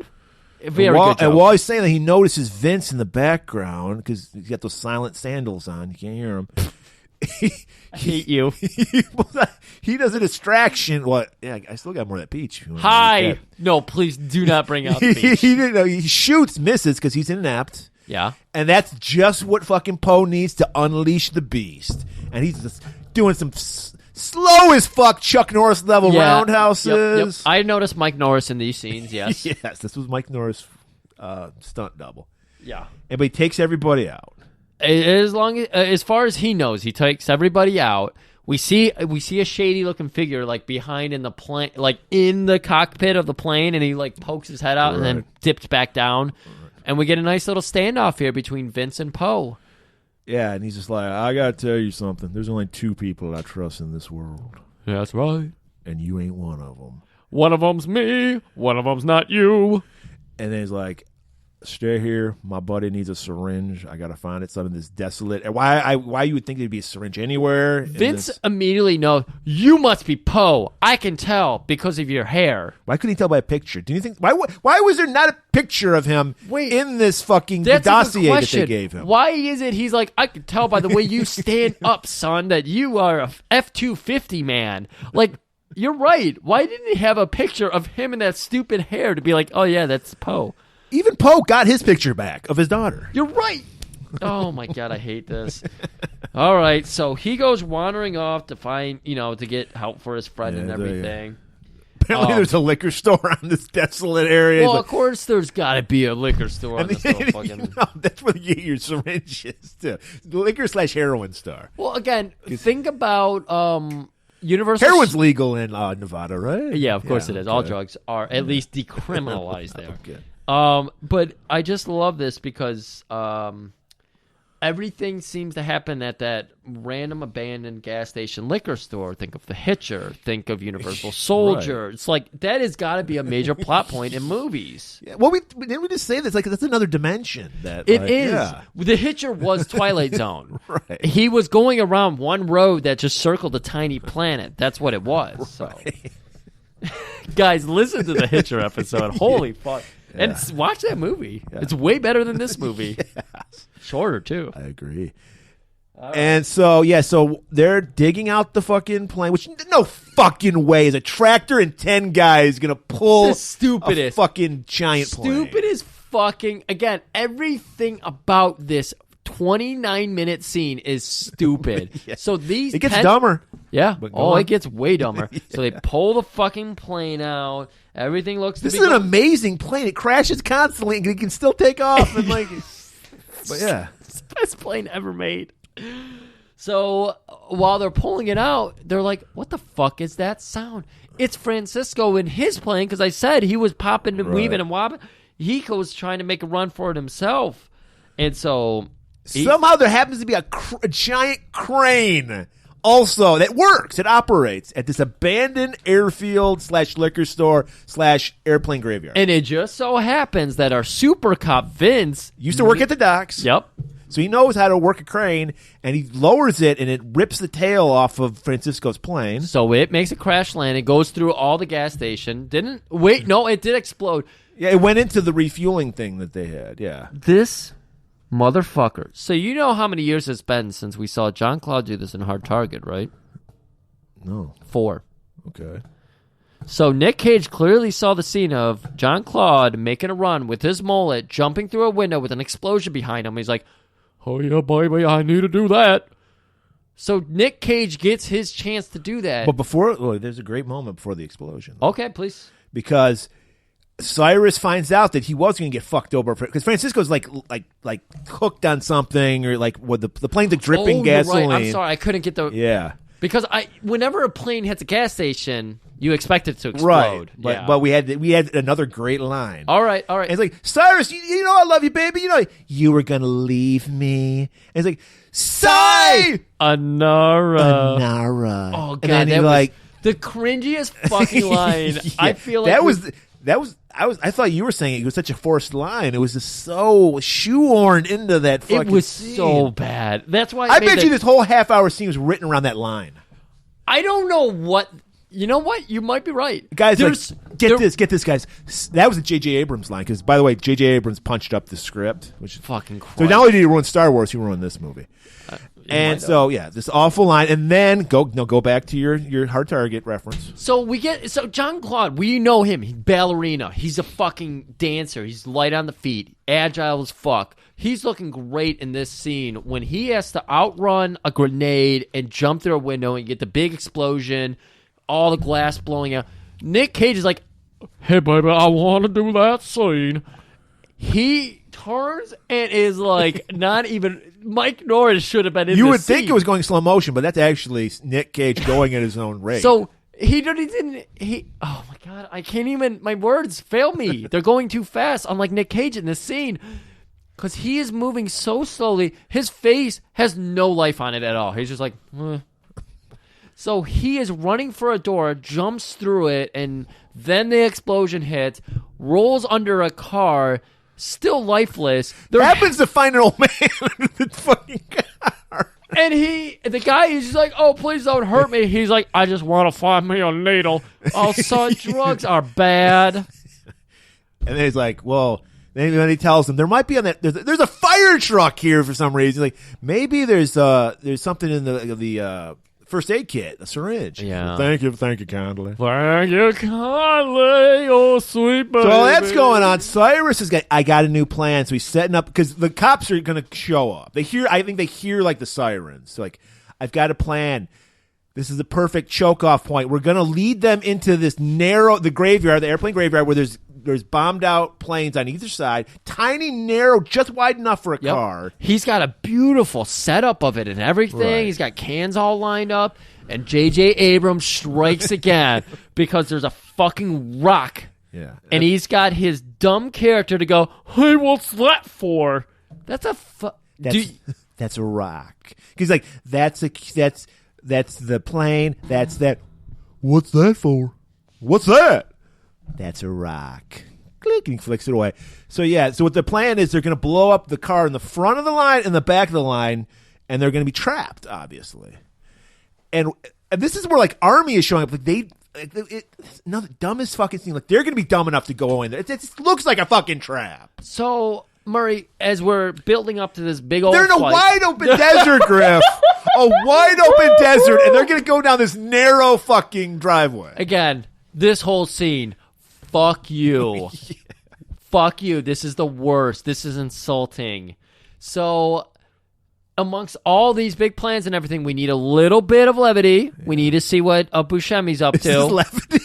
I don't know what to call it. You might kill a child. I don't know what to call it because I guess it's just ratcheting the tension even more because it's like all this bad shit's about to happen. Let's have more bad shit. So, yeah, you're right. It's not levity. So, we see nobody's at the tea party anymore, but there's like something like a doll's broken or some shit, and we just have like a hot mic on hard wind. Whoo! It's very hard. It's hard on the ears.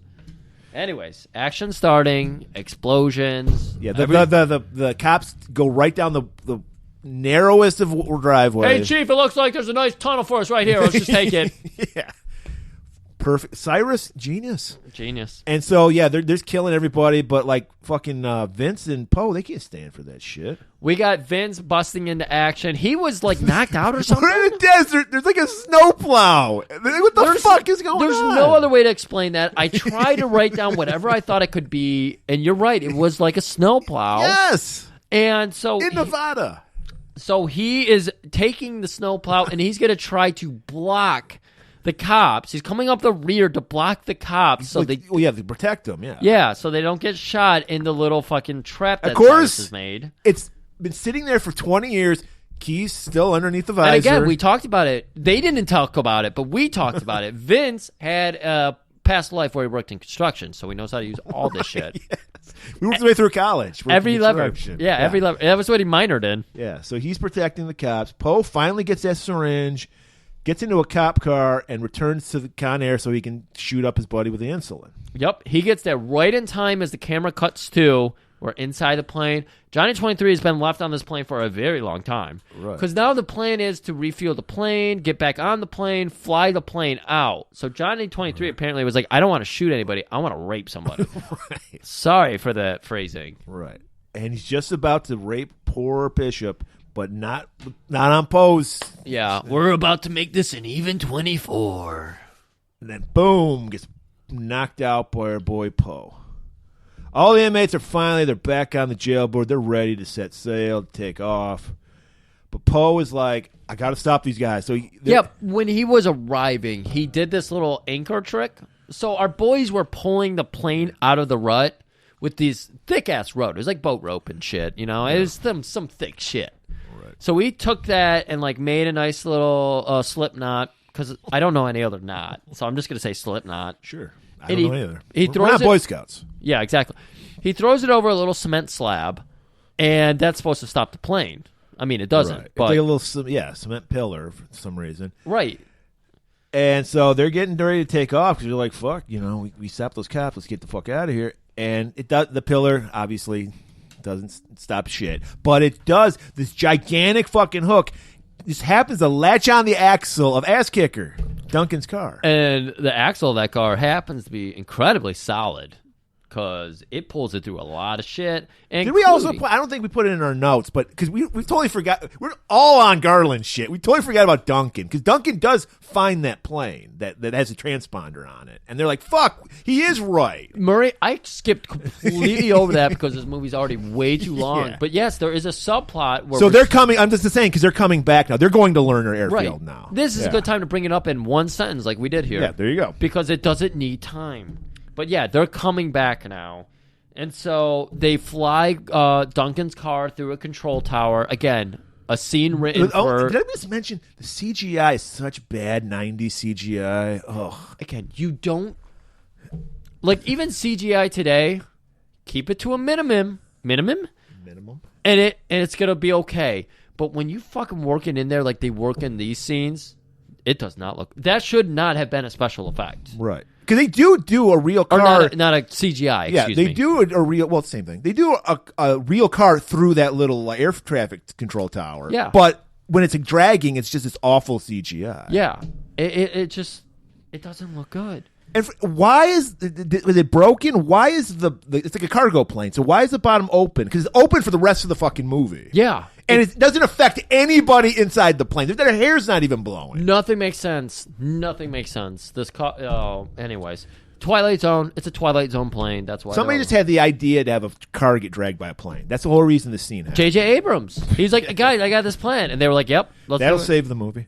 Anyways, we're sitting on the plane. Everybody's singing, dancing. Everyone's wolf whistling at our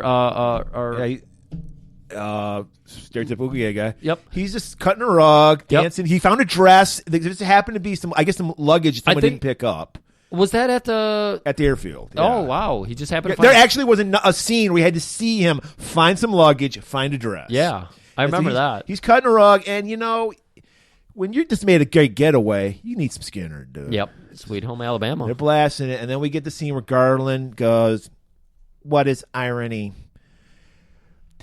Dancing to a song. A bunch of idiots on a plane dancing to a song by a band that died in a plane crash. Some of the people on Skinner died, but the whole band did not die in a plane crash. They were all in a plane crash, but only a few of them died. But did that make you feel a little different about Garland though? Because I feel like that's what they were trying to do. Show that he's not the know-it-all that he thinks he is. He was wrong about Leonard Skinner. You're right, he was, but he said it in a smart way. Well, that's the thing, Griff. That it's confidence. People believe in confidence. You can fuck. Donald Trump is the biggest moron on the planet, but he says something such confidently, people believe him. That's right. The big lie. Anyways, how many child hats has Trump worn in his life? He should cover that hair. For fuck's sake. So, yeah, we get some nice weird moments with Garland, but also the fact that Garland is back on the plane because again he just wanders and is just wherever he needs to be, like a Friday, like Jason and or something. He's holding one of the girls' dolls. So we're like, oh my god! But when they take off, we see the little girl. Bye, Mr. Garland. Bye, Bob. Bye. Not even Garland. Bob? Because, getting back to Twin Peaks, maybe she sensed Bob was inside. Oh inside Garland! Oh my God! How did this wrap into Twin Peaks season 3? The Trash Lodge, man. The Trash Lodge. Holy shit. So now, like we said, all these guys are hardened criminals. You know why? Because they rifle through people's belongings. So now it's Diamond Dog's turn to rifle through. I wish you notice the hero Cam never goes through anybody's shit because he's a hero. You're right. And he sees the note from his daughter, and he's like, "Hey, Cyrus, check this shit out." And it's like January 18th. Today's January 18th. Who on here is not what they say they are? I have noticed that the police were informed. I have noticed. I don't know how he noticed this because the plane did not jerk at all. I had noticed that somebody had tried to anchor the plane to a pillar.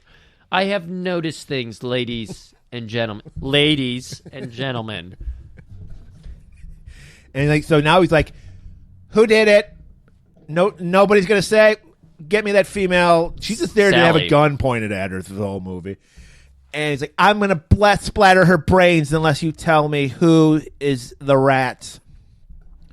So, Baby O, he's like, "I'm going to take it for I'm going to take it for her." Poe starts to stand up, and Baby O steps right in front of him. Baby O, freshly relieved from his insulin injection. Right? And he's like, he had an apple or something. And he's just like, "Look, I'm the black character that needs to die so you can go on to do great things. So I'm going to say..." You said he was in the Green Mile, right? Right, yeah. He's just like, so I did it. And then Cyrus just shoots him. He's like, "Okay. Fuck it, I don't give a shit." Yeah. And then, so now we're like, what the fuck's going to happen, man? His best friend's dying. We don't know. Again, I don't know what the last scene was. It was all bullshit. Now we're into this new bullshit. Now we just see him get shot. We cut to Duncan and Vince in their Apache choppers. They're both flying them too. They're super cops. I hate this so much. Duncan, now is he flying? He's just spraying bullets. And like I said, the cargo bay door is open for some reason. So the bullets are getting right into these guys. I think some of the convicts get shot and get killed. Some of the fodder. Yeah, I think so. Again, there's more random convicts on here that are just getting hit. Vince is begging him, "No, you gotta stop. Every life has value to it. I mean, think about the children." I don't know what happened with Baby O, but he has a crisis of conscience all of a sudden. He's like, "I don't believe in God anymore." Because he thinks he's gonna die.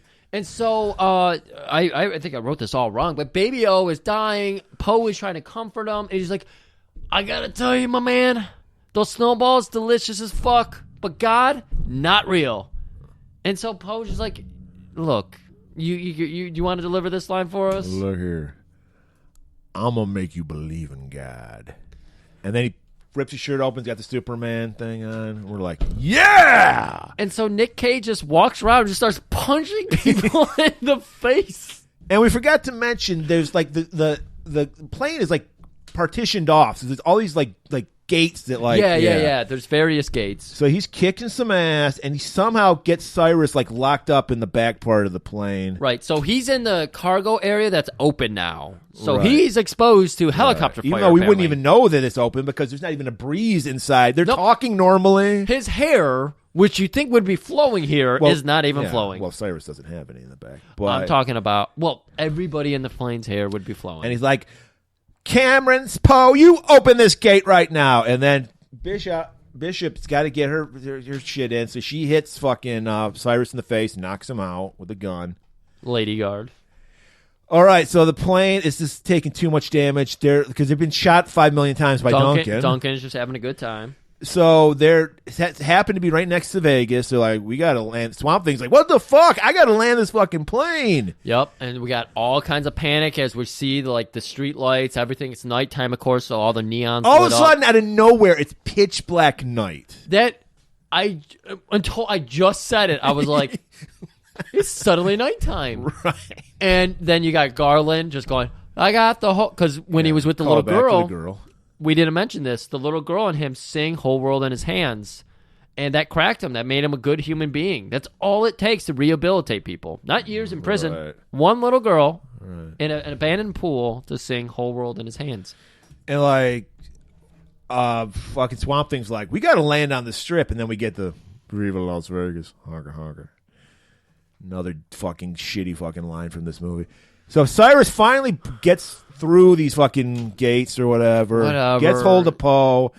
I'm going to kill your daughter. The last thing she'll smell is my stinking breath. Plan finally... We hit the fucking... I hate this. We hit the Hard Rock Cafe, like, sign. Look, I remember in 1997, the Red Wings were the greatest fucking hockey team in the world. I watched a lot of that, and this trailer played constantly. So when I finally saw this scene, I was like, it hit me, and I had all those waves of memories watching this commercial. Fuck you guys. This movie's shit. You should be happy you remember thinking about the Red Wings. I'm not. I couldn't only think about how much I hated seeing this trailer back then, and then I saw the movie today, and I hate it. And, okay, the Strip is probably the heavily trafficked street in Vegas.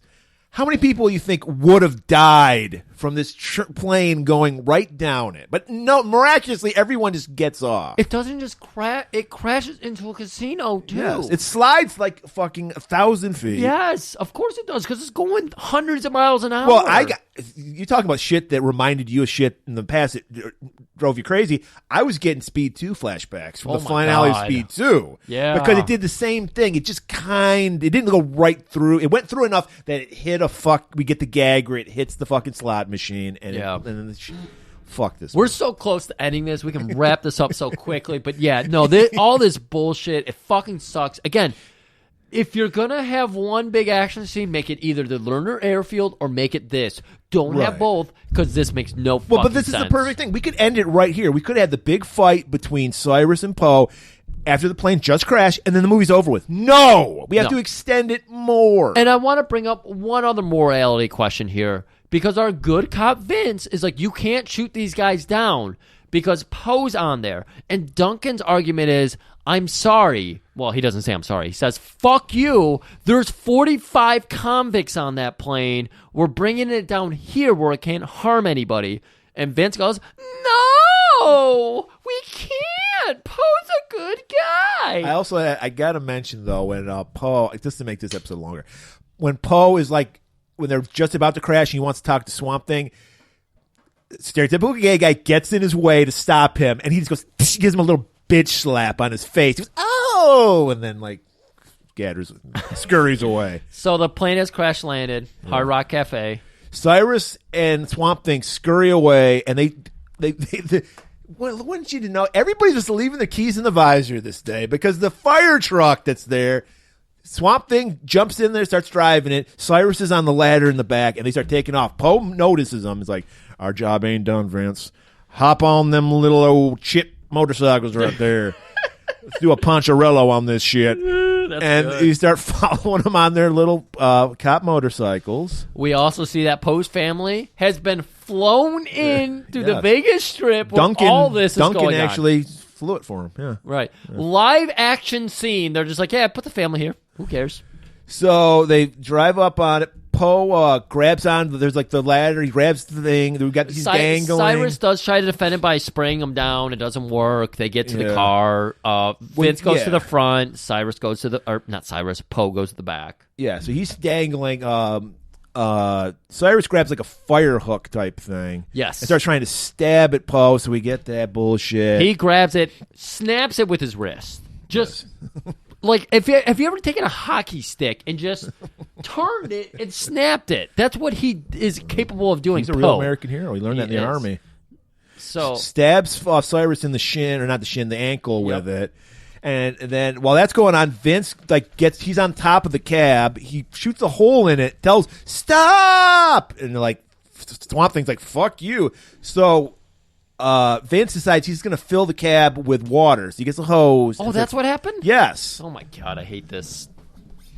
Yeah, and this is the thing. For a guy who just loves life, Swamp Thing is a horrible death because he's being drowned, and he also, the thing crashes eventually, and he blows up, and he's like, so he he gets fire and water. I'm so confused about all this scene because I refuse to pay attention to it. It just so happened the first time I was doing notes, and second time just so happened that I was working on something.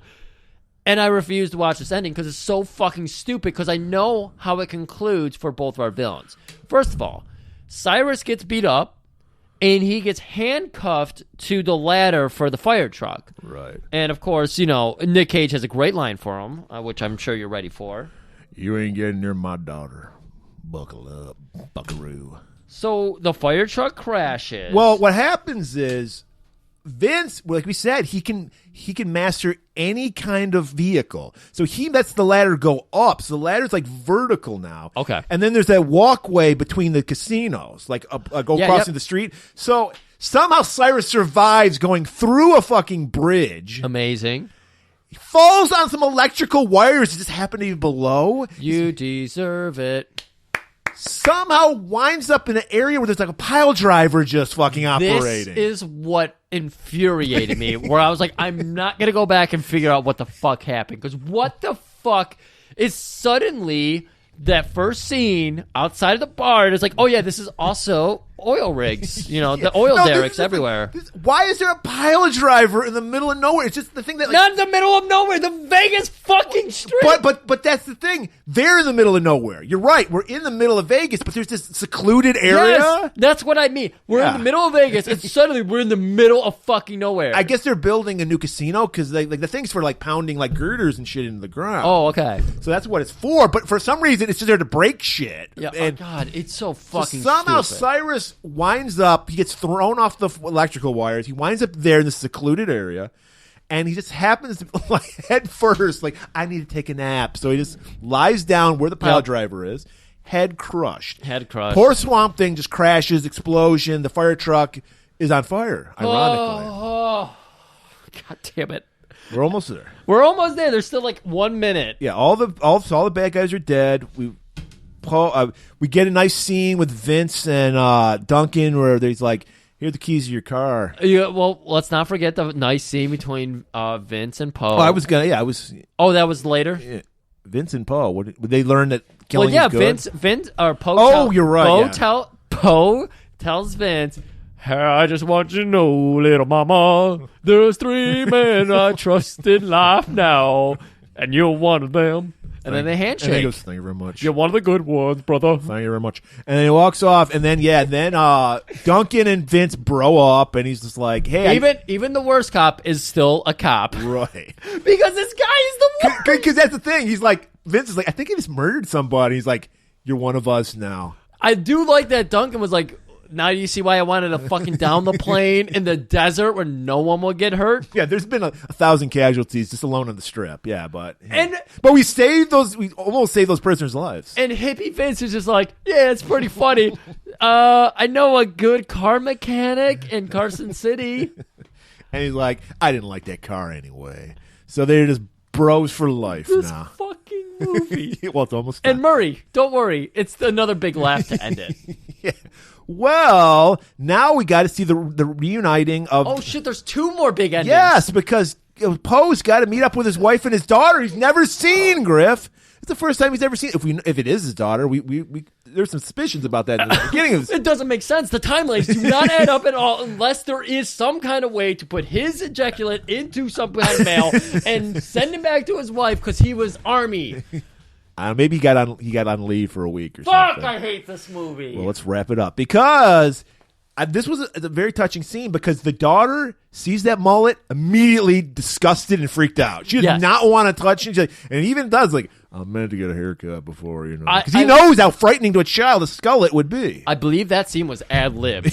And Nick Cage did the right thing by going, oh, little mama, I get it. I don't look like your buddy. I see your temperature rising. I'll cut my hair off because it's freaking you out. I went to go to the barber, but I ended up on the plane. And then we get that beautiful Celine Dion song, and they hug. No, it wasn't that. It was the same period, but no. Yeah, I can't remember. And, I don't remember. It was an awful song. It was very awful. I could just imagine Aerosmith singing it. That's how bad it was. Crazy. Crazy. And then we end with Garland winning at the casino, and I'm like, am I rooting for this guy now? He murdered 1 million people and was bragging about it 15 minutes ago. He said he murdered a child. It's so against everything in American culture because we love learning about like psycho killers like him and learning about. Well, if you're a middle-aged white lady from the suburbs, you 100% true crime, and they want the not the Gacy's, but who's the guy they really like? They're attracted to Ted Bundy. The Bundys, Buscemi is no Bundy. He's a Gacy. So, but still, it's like they ended on a scene where you're like, oh, yeah, good for him. And look, I believe in the rehabilitation and everything, but it's just like. I don't know if you're a serial killer, you can be rehabilitated. I don't know how this works into the story at all. But then again, nothing Setting up a sequel, Griff. Con Air 2. Nothing about this makes any. Let's be done. Yeah, there you have it. So look, I need a break from these bombastic 90s 2-hour fucking movies. So next week, Griff. Kojak? Let's just do a Kojak. No, close. It's a 70s movie, and it's a guy we have not talked about in a year. In fact, almost exactly a year, and a guy that's very important. He's one of the pillars, the 4 pillars of golan-globus theater. Oh boy, of golan-globus, the company. Charles Bronson. Woo! But not just any Charles Bronson, Griff. We're going to do my favorite Charles Bronson movie, The Mechanic. Oh, nice. I think it's 90 minutes. Maybe it's an hour 40. It's straightforward. There's not much of bullshit. We'll probably get it done in 90 minutes. I hope so, because we got quick turnaround. It's Monday now, Saturday. We usually get 6 days off. I know. This is going to be a rough week. Right. So we're doing the mechanic. That's why we need a mechanic. That's why we need a movie we already know. Right. And actually enjoy. Exactly. So we'll next week see you for the mechanic and keep it warm.